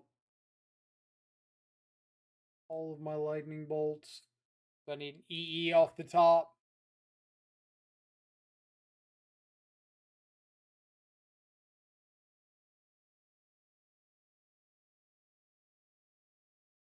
Show me the EE. Oh man, I'm having a rough time against Rhinos today. Like, I still don't think having the lightning bolts in is right. Kills Brazen Borrower, but not killing a Rhino is a pretty substantial downside.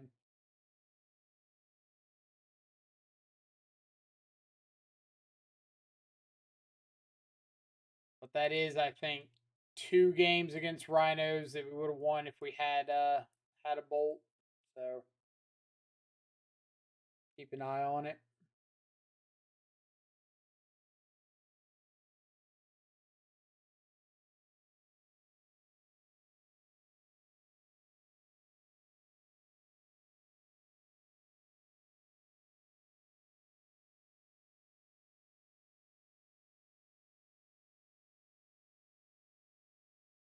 All right. Get Rogren Triumph with this. Overgrown Tomb with either of these. Play Kavu on 2.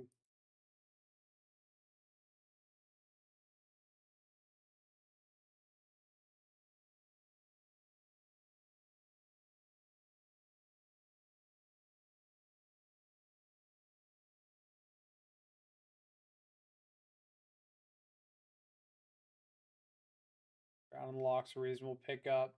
So now I just want to be able to make sure I can get a blue source off this. So I have double counter spells.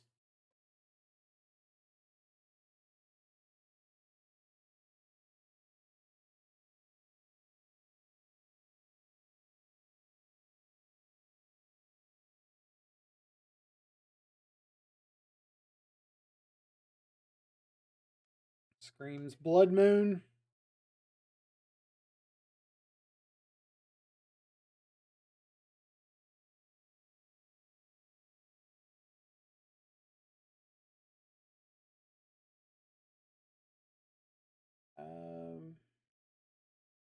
We exiling nothing, or are we discarding Tarmogoyf? I'm going to discard the Tarmogoyf.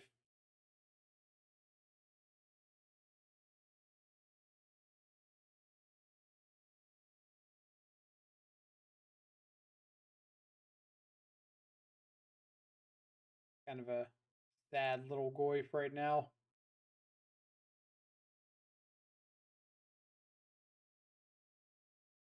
Kavu.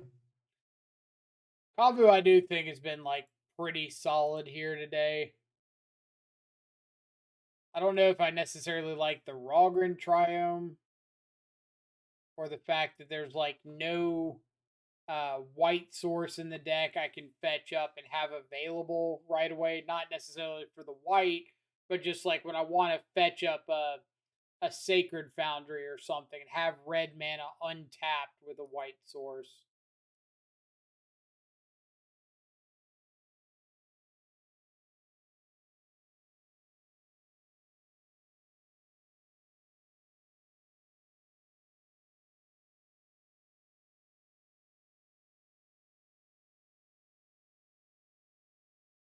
All right, so let's go discard, discard. Get rid of Shadow.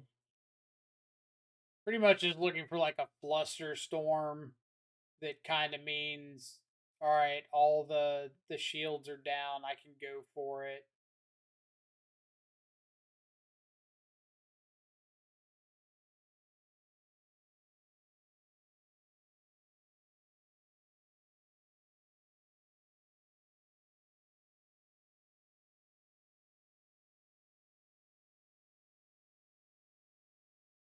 Okay.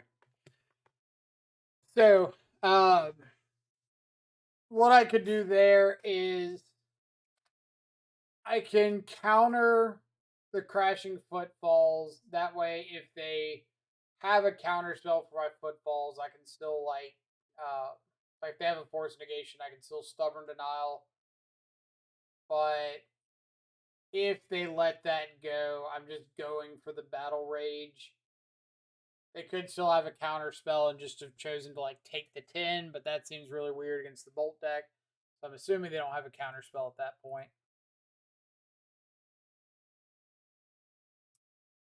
What do we think? What did we think? Hmm. I think big the big thing for me is I missed Ragavan. As much as I hate to say that, like I missed having a good proactive turn one play in a lot of those games. Um, Darcy would have been okay as well, but just like something on one. There were a lot more games that I was fetching tapped Ralgren Triumph on one than I wanted. Uh, Battle Rage was whatever. Like, I think the games I was winning, I didn't really need Battle Rage. But a lot of that comes from threat density. Like, if you've got more creatures that you're playing out to the board and pushing through damage, then Battle Rage is a lot less enticing. So ultimately, I would say something along the lines of any of those were kind of flex slot. I know Street Wraith, Battle Rage, Shadow go well together, but if Battle Rage is less of a necessity, then Street Wraith is less of a necessity. And you could always just swap those out for like more threats. In the sideboard, Trophy never really came up. We saw Rhinos twice, of course, like EE, Flusterstorm, really good in that matchup. Saw Boros, Stoneblade. I think we saw 3 Blood Moon matchups. We saw Rhinos twice. We saw Boros, Stoneblade. I have to assume they're a Blood Moon matchup. We saw Scam, so 4 Blood Moon matchups. And what was the 5th round? Zombies. Shadow has never had a good zombies matchup, never will have a good zombies matchup. Any sort of like go wide aggressive creature deck is horrendous. You can look at like humans, merfolk, to an extent, fairies, goblins, like all those are pretty rough matchups. So this was okay. I think if you're wanting to play 4-color Shadow, this is like an okay spot to start it. Some of the changes I believe I would make outside of just like swapping around flex spots to cards that you're more comfortable with. I think I would swap out the Rogren Triumph for Savai Triumph and then add at least one shock in here that you could get untapped that has white, whether that be Godless Shrine. I'm a Sacred Foundry fan if you're heavy on red. Like if you're running Ragavan too, I'd play Sacred Foundry. Um, but just a source you can get untapped to buff Kavu as well as let you play something with that mana. Um, the fetch situation, I'm not accustomed at all to building like zoo mana bases, so I don't know what the optimal mana base is supposed to look like. This seems. I have to assume that some of these like fetch and shock choices are a little off. Like they've got the basic pairings down here, like Blood Crypt and Breeding Pool, Overgrown Tomb, and Steam Vents give you your 4. And then Rogren Triumph tapped whenever can get your 5th color. But I think this really disregards times that you want to like double spell a certain color. Like, there's no flexibility if you want to have Fetch Shock Thoughtseize into Fetch Shock Thoughtseize and Shadow on turn 2 without getting Crypt and Overgrown Tomb, and then you have to get like tapped Rogren trying to get your other 2 colors. Or if you want double blue available pretty early, then you're really looking at like Triumph plus Steam Vents, which is just duplicating everything, or like Triumph plus Breeding Pool, which means no black mana, so now you get bottlenecked on black. And yeah, I don't really know a great way to fix that.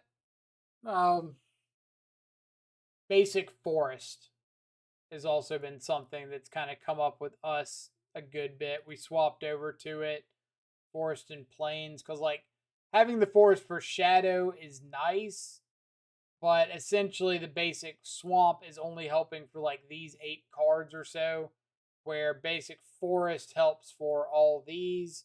Plus, if you're running like sideboard, Enchantment Hate, and then basic Plains is like your best way of actually dealing with Blood Moon. But I get that this isn't a white deck, so it doesn't care about the ley line or the basic Plains. But I think basic Forest to help out with these is better than basic Swamp to help out with these. Or maybe like basic Forest and basic Island or something.